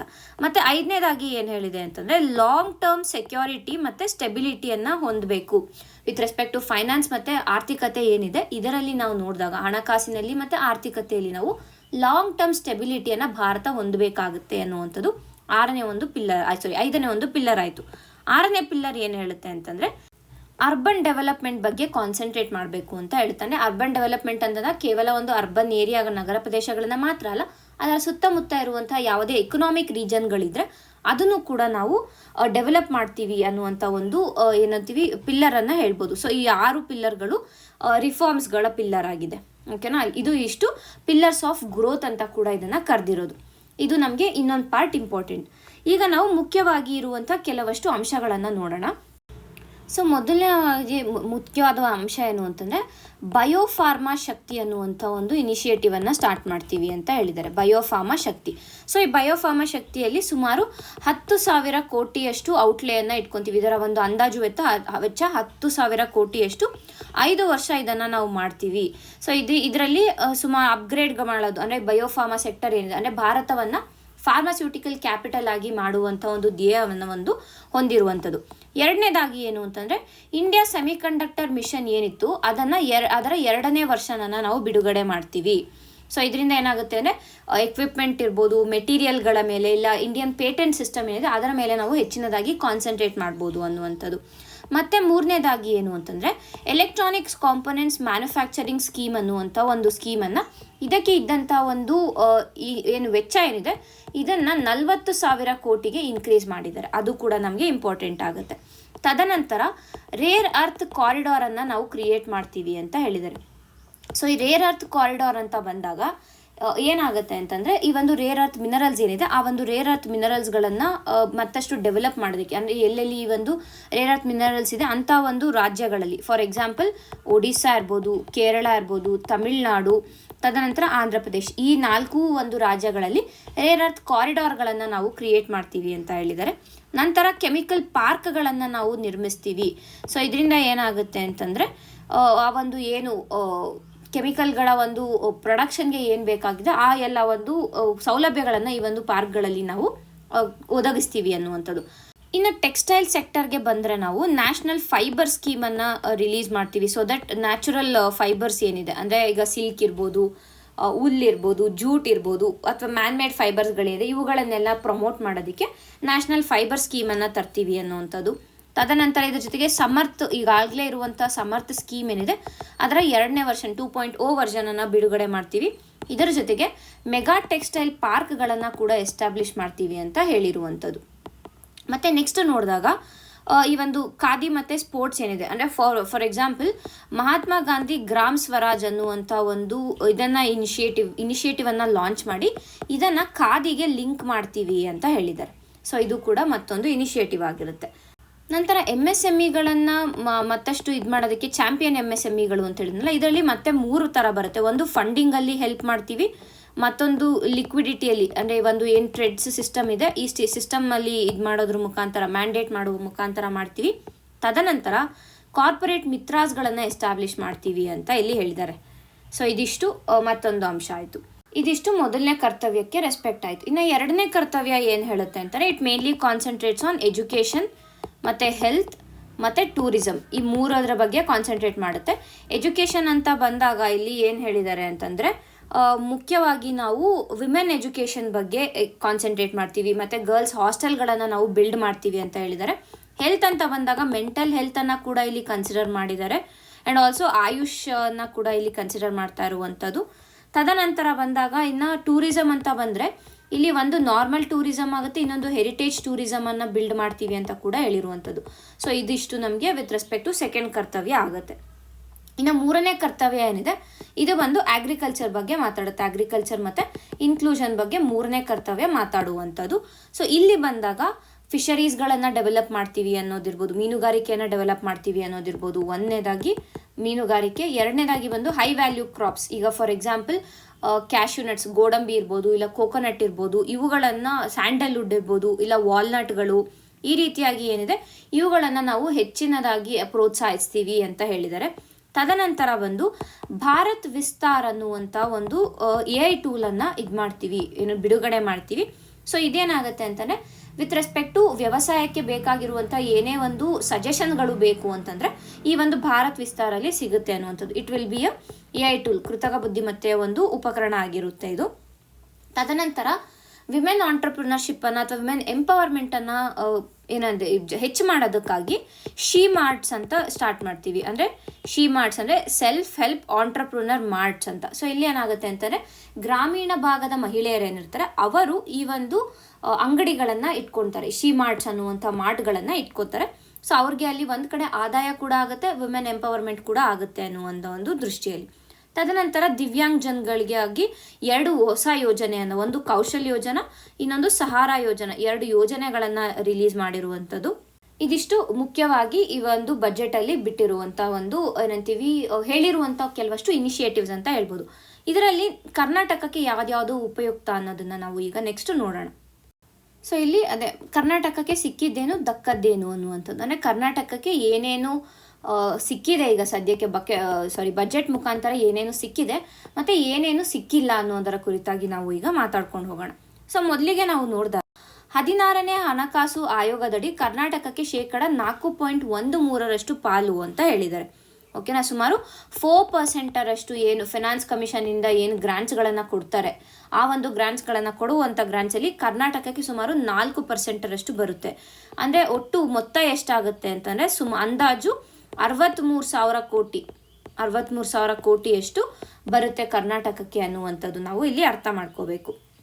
ಆ್ಯಂಡ್ ಹಳೆಯದೊಂದು ಇದು ಏನಾಯಿತು, ಇದು 16th ಫಿನಾನ್ಸ್ ಕಮಿಷನ್ ಅಲ್ವಾ. 15ನೇ ಫಿನಾನ್ಸ್ ಕಮಿಷನ್ ಎಷ್ಟು ಕೊಟ್ಟಿತ್ತು ಅಂತಂದರೆ ಕೇವಲ 3.64% ಬಂದಿತ್ತು. ಸೊ ಅಪ್ರಾಕ್ಸಿಮೇಟಾಗಿ 0.4% ಇನ್ಕ್ರೀಸನ್ನು ನಾವು ನೋಡ್ತಾ ಇದ್ದೀವಿ. ಇದು ನಮಗೆ ಇಂಪಾರ್ಟೆಂಟ್ ಆಗುತ್ತೆ. ಫೈನಾನ್ಸ್ ಕಮಿಷನ್ ಕೇಂದ್ರ ಸರ್ಕಾರದಿಂದ ಹಣ ಹಂಚಿಕೆ ಅಥವಾ ತೆರಿಗೆ ಹಂಚಿಕೆ ಏನಾಗುತ್ತೆ ಇದು ಏರಿಕೆಯನ್ನು ಕಂಡಿದೆ ಅನ್ನುವಂಥದ್ದು. ಎಷ್ಟು ಏರಿಕೆ? ಅಪ್ರಾಕ್ಸಿಮೇಟಾಗಿ 0.4% ಏರಿಕೆಯನ್ನು ಕಂಡಿದೆ. ಅಂದರೆ ಕಳೆದ ಫಿನಾನ್ಸ್ ಕಮಿಷನ್ ಅಥವಾ ಕಳೆದ ಹಣಕಾಸು ಆಯೋಗ ಏನು ಹೇಳಿತ್ತು ಅದಕ್ಕಿಂತ ಈ ಬಾರಿ ನೋಡಿದಾಗ 0.4% ಏರಿಕೆಯನ್ನು ನಾವು ನೋಡಿದ್ದೀವಿ ಅನ್ನುವಂಥದ್ದು. ಇದು ನಮಗೆ ಒಂದು ರೀತಿಯಾಗಿ ಇಂಪಾರ್ಟೆಂಟ್ ಆಗುತ್ತೆ. ಆ್ಯಂಡ್ ಓವರ್ ಆಲ್ ಆಗಿ ನೋಡಿದಾಗ ಫಿನಾನ್ಸ್ ಕಮಿಷನ್ ಸೆಂಟರಿಂದ ಸ್ಟೇಟ್ಸ್ಗಳಿಗೆ ಎಷ್ಟು ಡಿವಲ್ಯೂಷನ್ನ ಮಾಡಬೇಕು ಅಂತ ಹೇಳಿದ್ದಾರೆ, ಅದು 41%. ಎಷ್ಟಿತ್ತು ಲಾಸ್ಟ್ ಟೈಮ್ ಎಷ್ಟಿತ್ತು ಅಷ್ಟೇ ಈಗಲೂ ಕೂಡ ಮೇಂಟೈನ್ ಮಾಡಿದ್ದಾರೆ. ಸೊ 41% ರಾಜ್ಯಗಳಿಗೆ ಕೊಡಬೇಕು. ಆ 41%ರಲ್ಲಿ 4% ಕರ್ನಾಟಕಕ್ಕೆ ಬರ್ತಾ ಇದೆ. ಇಷ್ಟು ಬೇಸಿಕ್ಕಾಗಿ ನಮಗೆ ಗೊತ್ತಿರಬೇಕಾಗಿರೋದು. ಈಗ ನೆಕ್ಸ್ಟ್ ಏನು ಹೇಳಿದೆ ಅಂತ ನೋಡೋಣ. Tax holiday for data centres enthuses IT business leaders.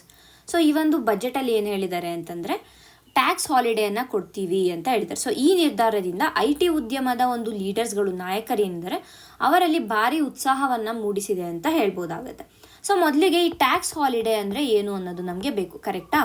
ಏನು ಟ್ಯಾಕ್ಸ್ ಹಾಲಿಡೇ ಅಂತಂದರೆ ನಿರ್ದಿಷ್ಟ ಕ್ಷೇತ್ರದಲ್ಲಿ ಹೂಡಿಕೆಯನ್ನು ಹೆಚ್ಚಿಸೋದಕ್ಕೆ ಸರ್ಕಾರ ಕೆಲವು ಬಾರಿ ಏನು ಮಾಡುತ್ತೆ ಅಂತಂದರೆ ತೆರಿಗೆ ವಿನಾಯಿತಿಯನ್ನು ಕೊಡುತ್ತೆ. ಇಂತಿಷ್ಟು ಕಾಲ ನೀವು ತೆರಿಗೆಯನ್ನು ನೀಡುವಷ್ಟಿಲ್ಲ ಅಂತ. ಸೊ ಅದನ್ನು ನಾವು ಟ್ಯಾಕ್ಸ್ ಹಾಲಿಡೇ ಅಂತ ಕರಿತೀವಿ. ಸೊ ಈಗ ಯಾವುದೇ ಒಂದು ಕ್ಷೇತ್ರ ಅಂದರೆ ಇಲ್ಲಿ ಏನು ಹೇಳ್ತಾ ಇದ್ದಾರೆ ಅಂದರೆ ಡೇಟಾ ಸೆಂಟರ್ ಅಂತ. ಸೊ ಡೇಟಾ ಸೆಂಟರ್ ಒಂದು ಕ್ಷೇತ್ರ ಆಗಿರುವಂಥ ಕಾರಣ IT ಕ್ಷೇತ್ರಕ್ಕೆ ಬರುತ್ತೆ, ಕರೆಕ್ಟಾ? ಈಗ ಏನಾಗುತ್ತೆ ಅಂದರೆ ಯಾವುದೋ ಒಂದು ಫಾರಿನ್ ಕಂಪನಿ ಭಾರತದಲ್ಲಿ ಡೇಟಾ ಸೆಂಟರನ್ನು ಸ್ಥಾಪಿಸಬೇಕು ಅಂತ ಇರುತ್ತೆ. ಬಟ್ ಏನಾಗುತ್ತೆ ಅಂದರೆ ಟ್ಯಾಕ್ಸ್ಗಳಿದ್ದಾಗ ಏನು ಮಾಡುತ್ತೆ, ಅಂತಹ ಫಾರಿನ್ ಕಂಪನಿಗಳು ಭಾರತದಲ್ಲಿ ಇನ್ವೆಸ್ಟ್ ಮಾಡೋದಿಲ್ಲ. ಸೊ ಆ ಇನ್ವೆಸ್ಟ್ಮೆಂಟನ್ನು ಹೆಚ್ಚು ಮಾಡೋದಕ್ಕೆ, ಆ ಇನ್ವೆಸ್ಟ್ಮೆಂಟನ್ನು ಅಟ್ರಾಕ್ಟ್ ಮಾಡೋದಕ್ಕೆ ಈ ರೀತಿಯಾಗಿ ಟ್ಯಾಕ್ಸ್ ಹಾಲಿಡೇ ಅಥವಾ ತೆರಿಗೆ ವಿನಾಯಿತಿ ಅಂತ ಕರಿತೀವಿ ನಾವು. ಇದನ್ನು ತೆರಿಗೆ ವಿನಾಯಿತಿ ಅಂತ ಹೇಳ್ತೀವಿ. ಸೊ ಈ ಒಂದು ತೆರಿಗೆ ವಿನಾಯಿತಿಯನ್ನು ನೀಡ್ತಾರೆ ಅನ್ನುವಂಥದ್ದು. ಆ್ಯಂಡ್ ಈ ಬಜೆಟಲ್ಲಿ ನಾವು ನೋಡಿದಾಗ ಈ ತೆರಿಗೆ ವಿನಾಯಿತಿಯನ್ನು 2047ರವರೆಗೆ ಕೊಟ್ಟಿದ್ದಾರೆ. ಯಾರಿಗೆ? ಫಾರಿನ್ ಕಂಪನಿಗಳಿಗೆ. ವಿದೇಶಿ ಕಂಪನಿಗಳು ಭಾರತದಲ್ಲಿ ಡೇಟಾ ಸೆಂಟರ್ಗಳನ್ನು ಸ್ಥಾಪಿಸ್ತಾ ಇದ್ದಾರೆ ಅಂತಂದರೆ ಅವರಿಗೆ ಈ ಒಂದು ತೆರಿಗೆ ವಿನಾಯಿತಿ ಇದೆ 2047ರವರೆಗೆ ಅನ್ನುವಂಥದ್ದು. ಇದು ಕೂಡ ನಮಗೆ ಇಂಪಾರ್ಟೆಂಟ್ ಆಗುತ್ತೆ. ಇದರಿಂದ ಏನಾಗುತ್ತೆ ಅಂತಂದರೆ ಭಾರತದಲ್ಲಿ ಒಂದು ಡಿಜಿಟಲ್ ಮೂಲ ಸೌಕರ್ಯಗಳನ್ನು ಏನು ಬಲಪಡಿಸಬೇಕು ಅನ್ನುವಂಥ ಒಂದು ಉದ್ದೇಶವನ್ನು ಹೊಂದಿದೆ. ಅದಕ್ಕೆ ಇದು ಸಹಕಾರಿ ಅಂತ ಹೇಳ್ಬೋದಾಗುತ್ತೆ. ಇನ್ನು ಈ ಡೇಟಾ ಸೆಂಟರ್ಗಳು ಏನಕ್ಕೆ ಬೇಕು ಅಂತಂದರೆ ಅಥವಾ ಏನು ಈ ಡೇಟಾ ಸೆಂಟರ್ಗಳು ಏನು ಅಂತಂದರೆ, ಫಾರ್ ಎಕ್ಸಾಂಪಲ್ ಕ್ಲೌಡ್ ಸ್ಟೋರೇಜ್ ಅಂತ ಏನು ಕರಿತೀವಿ, ಕ್ಲೌಡ್ ಸ್ಟೋರೇಜ್ ಇರ್ಬೋದು, ಇಲ್ಲ ಕಂಪ್ಯೂಟೇಷನ್ಗಳನ್ನು ಮಾಡೋದಿರ್ಬೋದು, ಡಿಜಿಟಲ್ ಪೇಮೆಂಟ್ಸ್ಗಳಿರ್ಬೋದು. ಈ ರೀತಿಯಾಗಿ ಇವೆಲ್ಲದರ ಒಂದು ಹೃದಯ ಭಾಗವನ್ನು ನಾವು ಡೇಟಾ ಸೆಂಟರ್ ಅಂತ ಹೇಳ್ಬೋದಾಗುತ್ತೆ. ಇನ್ನು ಕರ್ನಾಟಕಕ್ಕೆ ಇದರಿಂದ ಯಾವ ರೀತಿಯಾಗಿ ಲಾಭ ಅಂತಂದರೆ, ನಮಗೆಲ್ಲ ಗೊತ್ತಿರೋ ಹಾಗೇನೆ ಕರ್ನಾಟಕನ ನಾವು ಹಿಂದಿನ ಒಂದು ವಿಡಿಯೋಗಳಲ್ಲಿ ನೋಡಿದ್ವಿ. ಏನು AI ಕ್ಯಾಪಿಟಲ್ ಆಗಿ ಮಾಡಬೇಕು, ಭಾರತದ AI ಕ್ಯಾಪಿಟಲ್ ಆಗಿ ಮಾಡಬೇಕು ಅಂತ ಅಂದ್ಕೊಂಡಿದ್ದೀವಿ. ಈಗಾಗಲೇ ಬೆಂಗಳೂರು ಏನಿದೆ, Bengaluru is IT capital of India, correct ಅಲ್ವಾ? IT ಕ್ಯಾಪಿಟಲ್ ಆಗಿದೆ. ಸೊ ಡೇಟಾ ಸೆಂಟರ್ ಕೂಡ IT ಕ್ಷೇತ್ರಕ್ಕೆ ಬರುವಂಥದ್ದು. ಸೊ ಹಾಗಾಗಿ ಈ ರೀತಿಯಾದ ಒಂದು ಏನು ತೆರಿಗೆ ವಿನಾಯಿತಿ ಇದೆ, ಇದರಿಂದ ಈ ಏನು GCCಗಳು ಅಂತ ಏನು ಕರಿತೀವಿ, ಅಂದರೆ ಗ್ಲೋಬಲ್ ಕಂಪ್ಯಾಟಬಿಲಿಟಿ ಸೆಂಟರ್ಗಳು ಅಂತ, ಇವುಗಳ ಮೇಲೆ ಮಾಡುವಂಥ ಹೂಡಿಕೆ ಹೆಚ್ಚಾಗುತ್ತೆ. ಸೊ ಈಗಾಗಲೇ ಕರ್ನಾಟಕದಲ್ಲಿ ಹಲವಾರು GCCಗಳು ಇದೆ. ಆ್ಯಂಡ್ ಇದರಿಂದ ಏನಾಗುತ್ತೆ ಅಂದರೆ ಟೆಕ್ನಾಲಜಿ ಎಕೋಸಿಸ್ಟಮ್ ಕೂಡ ಮತ್ತಷ್ಟು ಬಲಿಷ್ಠವಾಗುತ್ತೆ ಅನ್ನುವಂಥದ್ದನ್ನು ನಾವು ಅರ್ಥ ಮಾಡ್ಕೋಬೇಕು. ಸೊ ಈ ರೀತಿಯಾಗಿ ಇದು ಕರ್ನಾಟಕಕ್ಕೆ ಆಗಲಿ ಬೆಂಗಳೂರಿಗೆ ಆಗಲಿ ಹೇಗೆ ಇಂಪಾರ್ಟೆಂಟ್ ಆಗುತ್ತೆ ಈ ಒಂದು ಇನಿಷಿಯೇಟಿವ್ ಅನ್ನೋದನ್ನು ನೋಡಿದ್ವಿ. ಈಗ ಮುಂದಿನ ಒಂದು ಇನಿಷಿಯೇಟಿವ್ ಏನಿದೆ ಅದು ಕರ್ನಾಟಕಕ್ಕೆ ಯಾವ ರೀತಿಯಾಗಿ ಉಪಯುಕ್ತ ಅನ್ನೋದನ್ನು ನೋಡೋಣ. IIA to oversee development of 4 telescope infrastructure facilities. So ಏನು ಹೇಳಿದೆ ಬಜೆಟ್ ಅಂದರೆ, ಭಾರತದಲ್ಲಿ 4 ಟೆಲಿಸ್ಕೋಪ್ ಇನ್ಫ್ರಾಸ್ಟ್ರಕ್ಚರ್ ಫೆಸಿಲಿಟಿಯನ್ನು ಅಭಿವೃದ್ಧಿಪಡಿಸೋದಕ್ಕೆ IIA ಆ ಒಂದು ಅಭಿವೃದ್ಧಿಪಡಿಸೋ ಒಂದು ಪ್ರಕ್ರಿಯೆಯಿಂದ ಅದನ್ನು IIA Indian institute of astrophysics ಇದನ್ನು ನೋಡ್ಕೊಳ್ಳುತ್ತೆ. ಅಂದರೆ ಇದರ ಒಂದು ಮೇಲ್ವಿಚಾರಣೆ ಅಡಿಯಲ್ಲಿ ನಡೆಯಲಿದೆ ಅನ್ನೋದು ನಮಗೆ ಇಂಪಾರ್ಟೆಂಟ್ ಆಗುತ್ತೆ. ಯಾಕೆ ಅಂದರೆ ಈ ಒಂದು IIA ಏನಿದೆ ಇದು ಇರುವುದು ಬೆಂಗಳೂರಲ್ಲಿ. ಸೊ ಬೆಂಗಳೂರಲ್ಲಿದೆ ಅನ್ನುವಾಗ ಏನಾಗುತ್ತೆ ಅಂತಂದರೆ, ಇದಕ್ಕೆ ಯಾವುದೇ ರೀತಿಯಾದ ಒಂದು ಬೆನಿಫಿಟ್ ಆದರೆ ಅದು ಡೈರೆಕ್ಟ್ ಆಗಲಿ ಇಂಡೈರೆಕ್ಟ್ ಆಗಲಿ ಬೆಂಗಳೂರಿಗೆ, ಕರ್ನಾಟಕದ ಒಂದು ಆರ್ಥಿಕ ಪರಿಸ್ಥಿತಿಗೆ ಅಥವಾ ಕರ್ನಾಟಕದ ಒಂದು ಏಳಿಗೆಗೆ, ಕರ್ನಾಟಕದ ಒಂದು ವಿಜ್ಞಾನ ತಂತ್ರಜ್ಞಾನ ಕ್ಷೇತ್ರಕ್ಕೆ ಇದು ಕಾಂಟ್ರಿಬ್ಯೂಟ್ ಮಾಡುತ್ತೆ. ಸೊ ಆ ಒಂದು ದೃಷ್ಟಿಯಲ್ಲಿ ನಮಗೆ ಇದು ಇಂಪಾರ್ಟೆಂಟ್ ಆಗುತ್ತೆ. ಇನ್ನು ಇಲ್ಲಿ 4 ಟೆಲಿಸ್ಕೋಪ್ಗಳು ಯಾವುದ್ಯಾವ್ದ್ರ ಬಗ್ಗೆ ಮಾತಾಡ್ತಾ ಇದ್ದಾರೆ. ಒಂದು ನ್ಯಾಷನಲ್ ಲಾರ್ಜ್ ಸೋಲಾರ್ ಟೆಲಿಸ್ಕೋಪ್ ಅಂತ, ಇದು ಸೂರ್ಯನ ಅಧ್ಯಯನಕ್ಕಾಗಿ ಮಾಡುವಂಥದ್ದು. ತದನಂತರ national large optical infrared telescope ಅನ್ನುವಂಥದ್ದು, NLOT ಅಥವಾ ಇದನ್ನ NLOT national large optical infrared telescope ಅಂತ. ಇದನ್ನ ಏನು ಅಂದರೆ ಆಪ್ಟಿಕಲ್ ಮತ್ತು ಇನ್ಫ್ರಾರೆಡ್ ಇದರಲ್ಲಿ ರೀಜನಲ್ಲಿ ವೀಕ್ಷಣೆಯನ್ನು ಮಾಡೋದಕ್ಕೋಸ್ಕರ ಯೂಸ್ ಮಾಡುವಂಥದ್ದು. ಮೂರನೇದಾಗಿ ಹಿಮಾಲಯನ್ ಚಂದ್ರ ಟೆಲಿಸ್ಕೋಪ್ ಏನಿದೆ ಅದನ್ನು ಅಪ್ಗ್ರೇಡ್ ಮಾಡೋದಕ್ಕೆ. ಮತ್ತು 4ನೇದಾಗಿ ಇದಿರುವಂಥದ್ದು ಎಲ್ಲಿ, ಹಿಮಾಲಯನ್ ಚಂದ್ರ ಟೆಲಿಸ್ಕೋಪು ಲಡಾಖಲ್ಲಿ ಇರುವಂಥದ್ದು. ತದನಂತರ ಕಾಸ್ಮೋಸ್ 2 ಪ್ಲಾನೆಟೋರಿಯಂ ಏನಿದೆ ಇದನ್ನು ಕೂಡ ಆಂಧ್ರ ಪ್ರದೇಶದ ಅಮರಾವತಿಯಲ್ಲಿ ಇದನ್ನು ಸ್ಥಾಪನೆ ಮಾಡೋಕ್ಕೆ ಮುಂದಾಗಿರುವಂಥದ್ದು. ಸೊ ಈ 4 ಏನು ಟೆಲಿಸ್ಕೋಪ್ಗಳಿದೆ ಇದು ನಮಗೆ ಇಂಪಾರ್ಟೆಂಟ್ ಆಗುತ್ತೆ. ಇದು ಮುಖ್ಯವಾಗಿ ನೋಡಿದಾಗ ಒಂದು ವಿಜ್ಞಾನ ತಂತ್ರಜ್ಞಾನ ಕ್ಷೇತ್ರಕ್ಕೆ ಇಂಪಾರ್ಟೆಂಟ್ ಆಗುತ್ತೆ, ಆಸ್ಟ್ರೋಫಿಸಿಕ್ಸ್ ಕ್ಷೇತ್ರದ ಡೆವಲಪ್ಮೆಂಟ್ಗೆ ಇದು ಕಾಂಟ್ರಿಬ್ಯೂಟ್ ಮಾಡುತ್ತೆ. ಓವರಾಲ್ ಆಗಿ ನೋಡಿದಾಗ ಇದು IIA ಒಂದು ಏನಂತೀವಿ ಮೇಲ್ವಿಚಾರಣೆಯಲ್ಲಿ ಈ ಒಂದು ಡೆವಲಪ್ಮೆಂಟ್ಸ್ ನಡೆಯುವಂಥ ಕಾರಣ ಡೈರೆಕ್ಟ್ ಆಗಿ ಇಂಡೈರೆಕ್ಟ್ ಆಗಿ ಕರ್ನಾಟಕ ಇನ್ವಾಲ್ವ್ ಆಗಿದೆ. ಸೊ ಕರ್ನಾಟಕದ ಪ್ರತಿಯೊಂದು ಏನಂತೀವಿ ಕ್ಷೇತ್ರಕ್ಕೂ ಕೂಡ ಇದು ಕಾಂಟ್ರಿಬ್ಯೂಟ್ ಮಾಡುತ್ತೆ ಅನ್ನೋದನ್ನ ಅರ್ಥ ಮಾಡ್ಕೋಬೇಕಾಗುತ್ತೆ. ಮುಂದಿನ ಒಂದು ಆರ್ಟಿಕಲ್ ಅನ್ನು ನೋಡೋಣ. Turtle trails to be developed along Karnataka coast. ಈ ಆಮೆಗಳ ಒಂದು ಟ್ರೇಲನ್ನು ಏನಂತೀವಿ ಎಸ್ಟಾಬ್ಲಿಷ್ ಮಾಡೋದಕ್ಕೆ, ಇಲ್ಲ ಅಂತಂದರೆ ಅವುಗಳನ್ನು ಅಬ್ಸರ್ವ್ ಮಾಡೋದಕ್ಕಾಗಿ ಕರ್ನಾಟಕದ ಒಂದು ಕಡಲ ತೀರ ಏನಿದೆ ಅಥವಾ ಕೋಸ್ಟಲ್ ಏರಿಯಾ ಏನಿದೆ ಅಲ್ಲಿ ನಾವು ಟರ್ಟಲ್ ಟ್ರೈಲ್ಗಳನ್ನು ಡೆವಲಪ್ ಮಾಡ್ತೀವಿ ಅಂತ ನಿನ್ನೆ ಒಂದು ಬಜೆಟಲ್ಲಿ ಹೇಳಿದರೆ.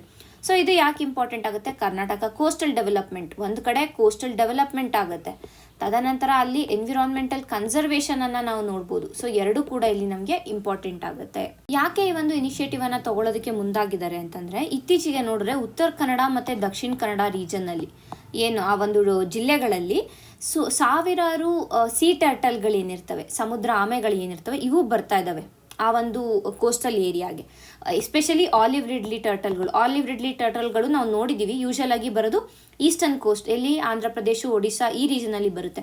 ಬಟ್ ಕೆಲವು ವರ್ಷಗಳ ಹಿಂದೆಯಿಂದ ನೋಡಿದಾಗ ಇದು ಉತ್ತರ ಕನ್ನಡ, ದಕ್ಷಿಣ ಕನ್ನಡ ಡಿಸ್ಟ್ರಿಕ್ಟ್ಗಳಲ್ಲಿ, ಇಲ್ಲ ಕೇರಳದಲ್ಲಿ ಇರ್ಬೋದು, ಇಲ್ಲೆಲ್ಲ ಬರ್ತಾ ಇರುವಂಥ ಕಾರಣ ಏನಾಗ್ತದೆ, ಆ ಒಂದು ಎಂಟೈರ್ ಕೋಸ್ಟಲ್ ಏರಿಯಾ ಏನಿದೆ, ಕೋಸ್ಟಲ್ ರೀಜನ್ ಏನಿದೆ, ಇದನ್ನ ನಾವು ಟರ್ಟಲ್ ಟ್ರೈಲ್ ಆಗಿ ಡೆವಲಪ್ ಮಾಡ್ತೀವಿ ಅಂತ ಹೇಳಿರುವಂಥದ್ದು. ಸೊ ಈಗಾಗಲೇ ಹೇಳಿರೋ ಥರ ಒಂದು ಕೋಸ್ಟಲ್ ಡೆವಲಪ್ಮೆಂಟು, ಇನ್ನೊಂದು ಎನ್ವಿರಾನ್ಮೆಂಟಲ್ ಕನ್ಸರ್ವೇಷನ್, ಇದೆರಡೂ ಒಂದು ಟಾಪಿಕ್ಗೆ ನಮಗೆ ಇದು ಇಂಪಾರ್ಟೆಂಟ್ ಆಗುತ್ತೆ. ಮುಂದಿನ ಒಂದು ಆರ್ಟಿಕಲನ್ನು ನೋಡೋಣ. Budget proposes high speed rail links to Bengaluru, rail activist flag lack of clarity. So ನೆನ್ನೆ ಬಂದು ಬಜೆಟಲ್ಲಿ ಏನು ಹೇಳಿದೆ ಅಂದರೆ, ಬೆಂಗಳೂರಿಗೆ ಹೈ ಸ್ಪೀಡ್ ರೈಲ್ ಸಂಪರ್ಕವನ್ನು ನೀಡುವಂಥ ಒಂದು ಪ್ರಸ್ತಾಪವನ್ನು ನಾವು ನೋಡಿದ್ದೀವಿ. ಆ್ಯಂಡ್ ಅದರ ಅನುದಾನ ಎಷ್ಟಿದೆ, ಸುಮಾರು 7,748 ಕೋಟಿಯಷ್ಟು ಅನ್ನುವಂಥದ್ದು. ಇದರಿಂದ ಕರ್ನಾಟಕಕ್ಕೆ ಯಾವ ರೀತಿಯಾಗಿ ಪರಿಣಾಮ ಬೀರುತ್ತೆ ಅನ್ನೋದು ನಮಗೆ ಇಂಪಾರ್ಟೆಂಟ್ ಆಗುತ್ತೆ. ಓಕೆನಾ. ಮೊದಲಿಗೆ ಇಲ್ಲಿ 2 ಮಾರ್ಗಗಳನ್ನು, ಈ ಒಂದು ಹೈ ಸ್ಪೀಡ್ ರೈಲ್ ಲಿಂಕ್ ಏನು ಹೇಳಿದೆ 2 ಮಾರ್ಗಗಳಲ್ಲಿ ಇದು ಮಾಡ್ತಾ ಇದ್ರು. ಒಂದು ಹೈದರಾಬಾದ್ ಬೆಂಗಳೂರು ರೀಜನ್, ಒಂದು ಚೆನ್ನೈ ಬೆಂಗಳೂರು. ಒಂದು ಹೈದರಾಬಾದ್ ಬೆಂಗಳೂರಿಗೆ, ಇನ್ನೊಂದು ಚೆನ್ನೈ ಬೆಂಗಳೂರು. ಸೊ ಈ 2 ಹೈ ಸ್ಪೀಡ್ ರೈಲ್ ಲಿಂಕ್ಗಳನ್ನು ಡೆವಲಪ್ ಮಾಡ್ತೀವಿ ಅಂತ ಹೇಳಿರುವಂಥದ್ದು. ಸೊ ಈ ಒಂದು ಕಾರಿಡಾರ್ಗಳನ್ನು ಏನು ಮಾಡ್ತಾರೆ, ಸರ್ಕಾರ ಗ್ರೋತ್ ಕನೆಕ್ಟರ್ಸ್ ಅಂತ ಕರೆದಿದೆ. ಈ 2 ಕಾರಿಡಾರನ್ನು ಗ್ರೋತ್ ಕನೆಕ್ಟರ್ಸ್ ಅಂತ. ಯಾಕೆಂದರೆ ಹೈದರಾಬಾದ್ ಕೂಡ ಚೆನ್ನಾಗಿ ಡೆವಲಪ್ ಆಗ್ತಾ ಇರುವಂಥ ಸಿಟಿ, ಚೆನ್ನೈ ಡೆವಲಪ್ ಆಗಿರುವಂತಹ ಸಿಟಿ. ಸೊ ಈ ರೀತಿಯಾಗಿ ಇದ್ದಾಗ ಈ 3 ಹೈದರಾಬಾದು, ಬೆಂಗಳೂರು, ಚೆನ್ನೈ, ಈ 3 ಒಂದು ಟ್ರಯಾಂಗಲ್ ಏನಿದೆ ಇದನ್ನು ಅವರು ಗ್ರೋತ್ ಕನೆಕ್ಟರ್ಸ್ ಅಂತ ಕರೆದಿದ್ದಾರೆ. ಇದರಿಂದ ಏನಾಗುತ್ತೆ ಅಂದರೆ ರಾಜ್ಯದ ರಾಜಧಾನಿಗಳು ಏನಿದಾವೆ ಈ ರಾಜಧಾನಿಗಳನ್ನು ವೇಗವಾಗಿ ಸಂಪರ್ಕಿಸುವುದು ಇದರ ಒಂದು ಮುಖ್ಯ ಉದ್ದೇಶ. ತದನಂತರ ಇದರಿಂದ ಏನಾಗುತ್ತೆ ಅಂದರೆ ವ್ಯಾಪಾರ ಇರ್ಬೋದು, ಉದ್ಯೋಗ ಇರ್ಬೋದು, ಇವುಗಳ ಒಂದು ವೃದ್ಧಿ ಆಗುತ್ತೆ ಅಂತ. At the same time regional ಡೆವಲಪ್ಮೆಂಟ್ಗೂ ಕೂಡ ಇಲ್ಲಿ ಉತ್ತೇಜನ ಸಿಗುತ್ತೆ ಅನ್ನುವಂಥದ್ದು ಇದರ ಮುಖ್ಯ ಉದ್ದೇಶ. ಆದರೆ ಇಲ್ಲಿ ಕನ್ಸರ್ನ್ ಏನು ಅಂತಂದರೆ ರಿಯಲ್ ಎಕ್ಸ್ಪರ್ಟ್ಸ್ಗಳಿರ್ಬೋದು, ಇಲ್ಲ ಆಕ್ಟಿವಿಸ್ಟ್ಗಳು ಏನು ಹೇಳಿದ್ದಾರೆ ಅಂತಂದರೆ, ಈ ಯೋಜನೆ as it is a good initiative, but ಇದಕ್ಕೆ ಟೈಮ್ ಲೈನನ್ನು ನೀಡಿಲ್ಲ. ಯಾವಾಗ ಮಾಡ್ತೀವಿ ಅಂತ ಹೇಳಿಲ್ಲ, ಯಾವಾಗ ಆಗುತ್ತೆ ಅನ್ನೋದು ಗೊತ್ತಿಲ್ಲ. ಸೊ ಆ ಟೈಮ್ ಲೈನ್ ಸ್ಪಷ್ಟ ಮಾಡದೇ ಇರುವಂಥ ಕಾರಣ ಇಲ್ಲಿ ಪ್ರಾಬ್ಲಮ್ ಆಗುತ್ತೆ. ತದನಂತರ ಯಾವ ರೀತಿಯಾಗಿ ಇದಕ್ಕೆ ಬಜೆಟನ್ನು ಕೊಡ್ತೀವಿ, ಫಂಡಿಂಗ್ ಯಾವ ರೀತಿಯಾಗಿ ಆಗುತ್ತೆ ಅನ್ನೋದ್ರ ಬಗ್ಗೆ ಸ್ಪಷ್ಟನೆಯನ್ನು ಕೊಟ್ಟಿಲ್ಲ. ಅದು ಕೂಡ ಇಲ್ಲಿ ಏನದು ಪ್ರಾಬ್ಲಮ್ ಆಗುತ್ತೆ ಅನ್ನುವಂಥದ್ದು. And at the same time ಇದರ ಒಂದು ಎಕ್ಸಿಕ್ಯೂಷನ್ ಹೇಗಾಗುತ್ತೆ. ಇವಾಗ ಬೆಂಗಳೂರು ಹೈದರಾಬಾದ್ ಅಂತಂದರೆ ಇಲ್ಲಿ ತೆಲಂಗಾಣ ಗವರ್ನಮೆಂಟು, ಇಲ್ಲಿ ಕರ್ನಾಟಕ ಗವರ್ನಮೆಂಟ್ ಎರಡೂ ಕೂಡ ಇದು ಮಾಡಬೇಕು, ಎರಡೂ ಕೂಡ ಭಾಗವಹಿಸಬೇಕು. ಇಲ್ಲಿ ಬೆಂಗಳೂರು ಚೆನ್ನೈ ಅಂತಂದರೆ ಕರ್ನಾಟಕ ಗವರ್ನಮೆಂಟು, ಈ ಕಡೆ ತಮಿಳುನಾಡು ಗವರ್ನಮೆಂಟು. ಸೊ ಈ ರೀತಿಯಾಗಿರುವಾಗ ಇದರ ಒಂದು ಎಕ್ಸಿಕ್ಯೂಷನ್ ಯಾವ ರೀತಿಯಾಗಿ ಆಗುತ್ತೆ, ಇಂಪ್ಲಿಮೆಂಟೇಷನ್ ಯಾವ ರೀತಿ ಆಗುತ್ತೆ ಅನ್ನೋದರ ಸ್ಪಷ್ಟನೆ ಇಲ್ಲ. ಸೊ ಇದು ಕೂಡ ಪ್ರಾಬ್ಲಮ್ ಆಗುತ್ತೆ ಅನ್ನುವಂಥದ್ದು. ಎಸ್, ಹೈ ಸ್ಪೀಡ್ ರೈಲ್ ಏನಿದೆ ಇದು ಒಂದು ಆಂಬಿಷಿಯಸ್ ಯೋಜನೆ ಹೌದು, ಆದರೆ ಅದನ್ನು ಕಾರ್ಯರೂಪಕ್ಕೆ ತರಲು ಕನಿಷ್ಠ 1 ದಶಕ ಬೇಕಾಗ್ಬೋದು ಅಂತ ಕೂಡ ಅವರು ಹೇಳ್ತಿದ್ದಾರೆ. ಇದೆಲ್ಲ ಕರೆಕ್ಟಾಗಿ ಸ್ಪೆಸಿಫೈ ಮಾಡದೇ ಇರುವಂಥ ಕಾರಣ ಕನಿಷ್ಠ 1 ದಶಕ ಅಂದರೆ ಮಿನಿಮಮ್ 10 ಇಯರ್ಸ್ ಆಗುತ್ತೆ ಇದನ್ನು ನಾವು ಕಾರ್ಯರೂಪಕ್ಕೆ ತರೋದಕ್ಕೆ ಅಂತ ಅವರು ಇಲ್ಲಿ ಹೇಳ್ತಾ ಇದ್ದಾರೆ. ಈಗ ಮುಂದಿನ ಒಂದು ಆರ್ಟಿಕಲನ್ನು ನೋಡೋಣ. Karnataka to benefit from sandalwood revival plan aims shortfall in supply. So ಈಗ ಇದನ್ನು ಕೂಡ ನಾವು ಆಲ್ರೆಡಿ ನೋಡಿದ್ದೀವಿ. ಏನು ಅಂತಂದರೆ ಶ್ರೀಗಂಧ ಏನಿದೆ, ಶ್ರೀಗಂಧಕ್ಕೆ ಮತ್ತಷ್ಟು ಉತ್ತೇಜನವನ್ನು ಕೊಡ್ತೀವಿ, ಅದರ ಒಂದು ಉತ್ಪಾದಕತೆಯನ್ನು ಹೆಚ್ಚು ಮಾಡೋದಕ್ಕೆ ನಾವು ಏನಂತೀವಿ ಸಪೋರ್ಟನ್ನು ಕೊಡ್ತೀವಿ ಅಂತ ಯೂನಿಯನ್ ಬಜೆಟ್ ಹೇಳಿರುವಂಥದ್ದು. ಸೊ ಇದರಿಂದ ಆಬ್ವಿಯಸ್ ಆಗಿ ಕರ್ನಾಟಕಕ್ಕೆ ಒಳ್ಳೆಯದಕ್ಕೆ ಅಂತಂದರೆ ಕರ್ನಾಟಕನ ಏನಂತ ಕರಿತೀವಿ, ಸ್ಯಾಂಡಲ್ವುಡ್ ಸ್ಟೇಟ್ ಅಂತ ಕರಿತೀವಲ್ವಾ. ಸೊ ಕರ್ನಾಟಕದಲ್ಲಿ ಶ್ರೀಗಂಧದ ಮರ ಹೆಚ್ಚಿರುವಂಥ ಕಾರಣ ಈ ಒಂದು ಏನು ಇನಿಷಿಯೇಟಿವ್ ಇದೆ ಇಟ್ ಬೆನಿಫಿಟ್ಸ್ ಕರ್ನಾಟಕ ಆಬ್ವಿಯಸ್ ಆಗಿ. ಆ್ಯಂಡ್ ಆಲ್ಸೋ ಈ ಒಂದು ಸ್ಯಾಂಡಲ್ವುಡ್ಡಿಂದ ಆಗುವಂಥ ಪ್ರಾಡಕ್ಟ್ಸ್ಗಳು ಏನಂತಂದರೆ ಈಗ ಮೈಸೂರು ಸ್ಯಾಂಡಲ್ ಸೋಪ್ ಇರ್ಬೋದು, ಮೈಸೂರು ಸ್ಯಾಂಡಲ್ ಪೌಡರ್ ಇರ್ಬೋದು, ಊದುಬತ್ತಿ ಇರ್ಬೋದು, ಸೊ ಅಥವಾ ಅಗರಬತ್ತಿ ಏನಂತೀವಿ ಅದು, ಇವೆಲ್ಲಗಳ ಒಂದು ಪ್ರೊಡಕ್ಷನ್ ಏನಿದೆ ಅದು ಕೂಡ ಇಲ್ಲಿ ಹೆಚ್ಚಾಗುತ್ತೆ ಅನ್ನುವಂಥದ್ದು. ಸೊ ಅದೇ ಸಮಯಕ್ಕೆ ನಾವು ನೋಡಿದಾಗ ಈ ಒಂದು ಸ್ಯಾಂಡಲ್ವುಡ್ ಏನಿದೆ ಶ್ರೀಗಂಧಕ್ಕೆ ಬೇರೆ ದೇಶಗಳಿಂದ ಕೂಡ ಬೇಡಿಕೆ ಹೆಚ್ಚಿದೆ. ಅದರ ಒಂದು ಪ್ರಾಡಕ್ಟ್ಸ್ ಇರ್ಬೋದು, ಈಗ ಸ್ಯಾಂಡಲ್ವುಡ್ನ ಒಂದು ಸೋಪ್ಗಳನ್ನು ಬಳಸೋದಿರ್ಬೋದು, ಇಲ್ಲ ಪರ್ಫ್ಯೂಮ್ಗಳೇನಿರುತ್ತೆ ಅವುಗಳನ್ನು ಬಳಸೋದು. ಸೊ ಇದರಿಂದ ಏನಾಗುತ್ತೆ ಅಂತಂದರೆ ಈ ಒಂದು ಇನಿಷಿಯೇಟಿವಿಂದ ಎಕ್ಸ್ಪೋರ್ಟ್ಸ್ ಕೂಡ ಹೆಚ್ಚಾಗುತ್ತೆ. ಎಕ್ಸ್ಪೋರ್ಟ್ಸ್ಗಳು ರಫ್ತು ಯಾವಾಗ ಹೆಚ್ಚಾಗುತ್ತೆ, ಆ ರಫ್ತು ಹೆಚ್ಚಾದಾಗ ನಮಗೆ ನಮ್ಮ ಒಂದು ಕರೆಂಟ್ ಅಕೌಂಟ್ ಡೆಫಿಸಿಟ್ ಕಡಿಮೆ ಆಗುತ್ತೆ, ನಮ್ಮ ಒಂದು ಇನ್ಕಮ್ ಹೆಚ್ಚಾಗುತ್ತೆ, ಅಥವಾ ರೆವೆನ್ಯೂ ರೆವೆನ್ಯೂ ಹೆಚ್ಚಾಗುತ್ತೆ. ಸೊ ಓವರ್ ಆಲ್ ಆಗಿ ನೋಡಿದಾಗ ಈ ಒಂದು ಇನಿಷಿಯೇಟಿವ್ ಏನಿದೆ ನಮ್ಮ ಒಂದು ರೆವೆನ್ಯೂವನ್ನು ಹೆಚ್ಚಿಸುತ್ತೆ, ರಾಜ್ಯದ ಒಂದು ರೆವೆನ್ಯೂವನ್ನು ಹೆಚ್ಚಿಸೋದಕ್ಕೆ ಇದು ಪರಿಣಾಮಕಾರಿ ಅನ್ನೋದನ್ನು ನಾವು ಇಲ್ಲಿ ಅರ್ಥ ಮಾಡ್ಕೋಬೇಕು. ಇಷ್ಟು ಈ ಒಂದು ಆರ್ಟಿಕಲ್ ಆಯಿತು. ಮುಂದಿನ ಒಂದು ಆರ್ಟಿಕಲನ್ನು ನೋಡೋಣ. ಇನ್ನು ಟ್ಯಾಕ್ಸ್ ಬಗ್ಗೆ ಮಾತಾಡಿದ್ರೆ ಯಾವುದೇ ರೀತಿಯಾದ ಬದಲಾವಣೆ ಇಲ್ಲ. ಲಾಸ್ಟ್ ಟೈಮ್ ಏನು ಟ್ಯಾಕ್ಸ್ ಇತ್ತು ಅದನ್ನೇ ಈ ಬಾರಿನೂ ಕಂಟಿನ್ಯೂ ಮಾಡ್ಕೊಂಡು ಹೋಗಿದ್ದಾರೆ. ಏನಿದೆ ಅಂತಂದರೆ ಮೊದಲು 3 ಲಕ್ಷ ಇದ್ದಿದ್ದು ಈಗ 4 ಲಕ್ಷ ಆಗಿದೆ. 4 ಲಕ್ಷದವರೆಗೂ ಇದ್ದರೆ 0 ತೆರಿಗೆ, 5 ಲಕ್ಷ ಆದರೆ 5,000, 7 ಲಕ್ಷ ಆದರೆ 15,000, ಮತ್ತು 10 ಲಕ್ಷ ಆದರೆ 40,000, 12 ಲಕ್ಷದವರೆಗೂ ಇದ್ದರೆ 60,000. ಸೊ ಈ ರೀತಿಯಾಗಿ ಇದೆ. ಆ್ಯಂಡ್ ಇದರ ಜೊತೆಗೆ 4% ಸೆಸ್ಸನ್ನು ಆ್ಯಡ್ ಮಾಡಿರ್ತಾರೆ ಅವರು, ಓಕೆನಾ, ಅದು ಕೂಡ ನಮಗೆ ಇಂಪಾರ್ಟೆಂಟು. ಆ್ಯಂಡ್ 12 ಲಕ್ಷದ ಒಳಗಡೆ ಏನಾದರೂ ಇದೆ ಅವರ ಒಂದು ಇನ್ಕಮ್ ಅಂತಂದರೆ ಅವರಿಗೆ ಆದಾಯ ತೆರಿಗೆ ಇಲ್ಲ ಅನ್ನುವಂಥದ್ದು. 12 ಲ್ಯಾಕ್ಸ್ ಒಳಗಡೆ ಇದ್ದರೆ ನೋ ಇನ್ಕಮ್ ಟ್ಯಾಕ್ಸ್, ಅದು ಕೂಡ ನಮಗೆ ಇಂಪಾರ್ಟೆಂಟ್ ಆಗುತ್ತೆ. ಇನ್ನು ನಾವು ಟ್ಯಾಕ್ಸ್ ಸ್ಲ್ಯಾಬ್ಸನ್ನು ನೋಡಿದ್ರೆ ಮೊದಲೇನಿತ್ತು ಅಂತಂದರೆ 0 to 3% ಅಂದರೆ 0 to 3 ಲ್ಯಾಕ್ಸ್ ಇದ್ದಿದ್ದು 0% ಅಂತ. ಬಟ್ ಈಗ 0 to 4% ಮಾಡಿರೋದು, ಅಂದರೆ ಲಾಸ್ಟ್ ಇಯರೇ ಆಗಿರೋದು ಇದು. ಸೊ ಇಲ್ಲೇನಾಯಿತು ಅಂದರೆ 0%, 4 to 8 ಲ್ಯಾಕ್ಸ್ ಇದ್ದರೆ 5%, ಇಲ್ಲ ನಾನು ಏನು ಹೇಳಿದೆ ಅದನ್ನೇ 5%. ಇದು ಆ್ಯಕ್ಚುಲಾಗಿ ಅವ್ರು ಹಣವನ್ನು ಕ್ಯಾಲ್ಕುಲೇಟ್ ಮಾಡಿದ್ದಾರೆ, ಇದು ಪರ್ಸೆಂಟೇಜಲ್ಲಿ ಕೊಟ್ಟಿದ್ದಾರೆ ಅಷ್ಟೇನೆ. 8 to 12 ಲ್ಯಾಕ್ಸ್ ಇದ್ದರೆ 10%, 12 to 16 15%, 16 to 20 20%. ಈ ಒಂದು ಏನಿದೆ ನಮ್ಗೆ ಇದು ಇಂಪಾರ್ಟೆಂಟ್ ಆಗುತ್ತೆ, ಈ ಒಂದು ಟ್ಯಾಕ್ಸ್ ಸ್ಲ್ಯಾಬ್ ನಮಗೆ ಇಂಪಾರ್ಟೆಂಟ್. ಆ್ಯಂಡ್ ಈಗಾಗಲೇ ಹೇಳಿರೋ ಥರ 12 ಲಕ್ಷದ ಒಳಗಿದ್ರೆ ಯಾವುದೇ ರೀತಿಯಾದ ಇನ್ಕಮ್ ಟ್ಯಾಕ್ಸ್ ಇರೋದಿಲ್ಲ ಅವ್ರಿಗೆ, ಅದು ಕೂಡ ನಮಗೆ ಇಂಪಾರ್ಟೆಂಟ್. ಈಗ ಮುಂದಿನ ಒಂದು ಆರ್ಟಿಕಲನ್ನು ನೋಡೋಣ. State set to lose about 10,000 crore to 15,000 crore CM. ಈಗ ಇಷ್ಟೊತ್ತು ನಾವು ಏನು ನೋಡಿದ್ವಿ ಅಂತಂದರೆ ಹೇಗೆ ಬಜೆಟ್, ಯೂನಿಯನ್ ಬಜೆಟ್ ಕರ್ನಾಟಕಕ್ಕೆ ಹೆಲ್ಪ್ ಮಾಡ್ತಾ ಇದೆ ಅಂತ. ಬಟ್ ಈಗ ಈ ಒಂದು ಬಜೆಟ್ ಏನು ಕೊಟ್ಟಿದೆ, ಇದಕ್ಕೆ ಕರ್ನಾಟಕ ಸರ್ಕಾರ ಪ್ರತಿಕ್ರಿಯೆಯನ್ನು ನೀಡಿದೆ. ಏನು ಹೇಳಿದೆ ಅಂದರೆ ಸುಮಾರು 10,000ದಿಂದ 15,000 ಕೋಟಿಯಷ್ಟು ರಾಜ್ಯಕ್ಕೆ ನಷ್ಟ ಆಗ್ತಾ ಇದೆ ಈ ಒಂದು ಬಜೆಟಿಂದ ಅಂತ ಹೇಳಿದ್ದಾರೆ. ಯಾಕೆ ಅಂತಂದರೆ ಈ ಒಂದು ಕೇಂದ್ರ ಬಜೆಟ್ ಏನಿದೆ ಇದನ್ನು ಕರ್ನಾಟಕ ಸರ್ಕಾರ ಅಲ್ಪ ಪ್ರತಿಫಲಕಾರಿ ಅಂತ ಹೇಳಿದೆ. ಅಂದರೆ ಶಾರ್ಟ್ ಟರ್ಮಲ್ಲಿ ಇದು ಪ್ರತಿಫಲ ಕೊಡುತ್ತೆ, ಲಾಂಗ್ ಟರ್ಮ್ಗೆ ಹೋದಾಗ ಇದು ಲಾಸ್ ಆಗುತ್ತೆ ಅಂತ. ವಿಶೇಷವಾಗಿ ನೋಡಿದಾಗ ಯಾವ ಸೆಕ್ಟರ್ ಅಂದರೆ ಹಾರ್ಟಿಕಲ್ಚರಲ್ಲಿ ರೂರಲ್ ಡೆವಲಪ್ಮೆಂಟ್ ಯೋಜನೆಗಳಿಂದ, ರೂರಲ್ ಡೆವಲಪ್ಮೆಂಟ್ ಸ್ಕೀಮ್ಸ್ಗಳಿಗೆ ಇವೆಲ್ಲದಕ್ಕೂ ಇಲ್ಲಿ ಹಾಮ್ ಆಗ್ತಾ ಇದೆ ಅನ್ನೋದನ್ನು ಅವ್ರು ಹೇಳಿದ್ದಾರೆ. ಆ್ಯಂಡ್ ರಾಜ್ಯ ಏನು ಕೇಳಿತ್ತು, ರಾಜ್ಯ ಹೆಚ್ಚಿನದಾಗಿ ಹಂಚಿಕೆಯನ್ನು ಕೇಳಿತ್ತು. ಅಂದರೆ ಮೋರ್ ದೆನ್ 4.7% ನೀವು ಕೊಡಿ ಅಂತ ಕೇಳಿತ್ತು. ಬಟ್ ಬಜೆಟ್ಗೆ ಬಜೆಟಲ್ಲಿ ಈ ಒಂದು ಏನು ರಿಕ್ವೆಸ್ಟನ್ನು ಕೇಳಿದ್ರು ಆ ರಿಕ್ವೆಸ್ಟ್ ಇಲ್ಲಿ ಕೇಂದ್ರ ಸರ್ಕಾರ ಆಕ್ಸೆಪ್ಟ್ ಮಾಡಿಲ್ಲ. ಸೊ ಹಾಗಾಗಿ ಇದು ಒಂದು ಪಾಯಿಂಟು. ತದನಂತರ ಏನು ಅಸಮಾಧಾನ ವ್ಯಕ್ತಪಡಿಸಿದೆ ಅಂದರೆ ಕೃಷಿಕರಿರ್ಬೋದು, ನೀರು, ಇಲ್ಲ ಬಡವರು, ಗ್ರಾಮೀಣ ಮೂಲ ಯೋಜನೆಗಳೇನಿದೆ ಇವುಗಳಲ್ಲಿ ಅಸಮಾಧಾನ ವ್ಯಕ್ತವಾಗಿದೆ ಅನ್ನೋದನ್ನು. ಅಂದರೆ ಮುಖ್ಯವಾಗಿ ಎಲ್ಲಿ ಕಾನ್ಸಂಟ್ರೇಟ್ ಮಾಡಿದ್ದಾರೆ, ಮೇಯ್ನಾಗಿ ಅವರು MSMEಗಳೇ ಕಾನ್ಸಂಟ್ರೇಟ್ ಮಾಡಿದ್ದಾರೆ, ಮತ್ತು ಬೇಸಿಕ್ ನೆಸೆಸಿಟೀಸ್ ಮೇಲೆ ಕಾನ್ಸಂಟ್ರೇಟ್ ಮಾಡಿದ್ದಾರೆ, ಮತ್ತು AI ಕ್ಷೇತ್ರದ ಮೇಲೆ ಕಾನ್ಸಂಟ್ರೇಟ್ ಮಾಡಿರೋದು. ಸೊ ಈ ಮೂರರ ಮೇಲೆ ಹೆಚ್ಚಿನದಾಗಿ ಕಾನ್ಸಂಟ್ರೇಟ್ ಮಾಡಿದ್ದಾರೆ. ಸೊ ಮುಖ್ಯವಾಗಿ ಏನು ಬೇಕು, ಅಗ್ರಿಕಲ್ಚರ್ ಇರ್ಬೋದು, ಇಲ್ಲ ವಾಟರ್ ರಿಲೇಟೆಡ್ ಸ್ಕೀಮ್ಸ್ ಇರ್ಬೋದು, ಇಲ್ಲ ಅಂತಂದರೆ ವಲ್ನರಬಲ್ ಸೆಕ್ಷನ್ಸ್ನ ರಿಲೇಟ್ ಆಗಿರುವಂಥ ಸ್ಕೀಮ್ಸು, ಇಲ್ಲ ರೂರಲ್ ಡೆವಲಪ್ಮೆಂಟ್ ಸ್ಕೀಮ್ಸ್, ಇವುಗಳ ಮೇಲೆ ಹೆಚ್ಚಾಗಿ ಕಾನ್ಸಂಟ್ರೇಟ್ ಮಾಡಿಲ್ಲ ಅನ್ನುವಂಥದ್ದು ಇಲ್ಲಿ ಅವರು ಹೇಳಿರೋದು. ಸೊ ಇಷ್ಟೆಲ್ಲ ಪ್ರಾಬ್ಲಮ್ಸ್ಗಳನ್ನು ಕರ್ನಾಟಕ ಸರ್ಕಾರ ಹೇಳಿದೆ. ಇದಿಷ್ಟು ನಮಗೆ ಈ ದಿನದ ಆರ್ಟಿಕಲ್ಗಳಾಗಿವೆ. ಎಂಟೈರ್ ಬಜೆಟನ್ನು ನಾವು ನೋಡಿದ್ದೀವಿ, ಬಟ್ ವೆರಿ ಶಾರ್ಟ್ ಪೀರಿಯಡಲ್ಲಿ. ಅಂದರೆ ಓನ್ಲಿ ಇಂಪಾರ್ಟೆಂಟ್ ಪಾಯಿಂಟ್ಸ್ ಏನಿದೆ ಅದನ್ನು ಮಾತ್ರ ನಾವು ಇಲ್ಲಿ ರಿವೈಸ್ ಮಾಡಿರುವಂಥದ್ದು. ಸೊ ಇಷ್ಟು ಈ ದಿನದ ಆರ್ಟಿಕಲ್ಗಳಾಗಿವೆ. ಧನ್ಯವಾದಗಳು.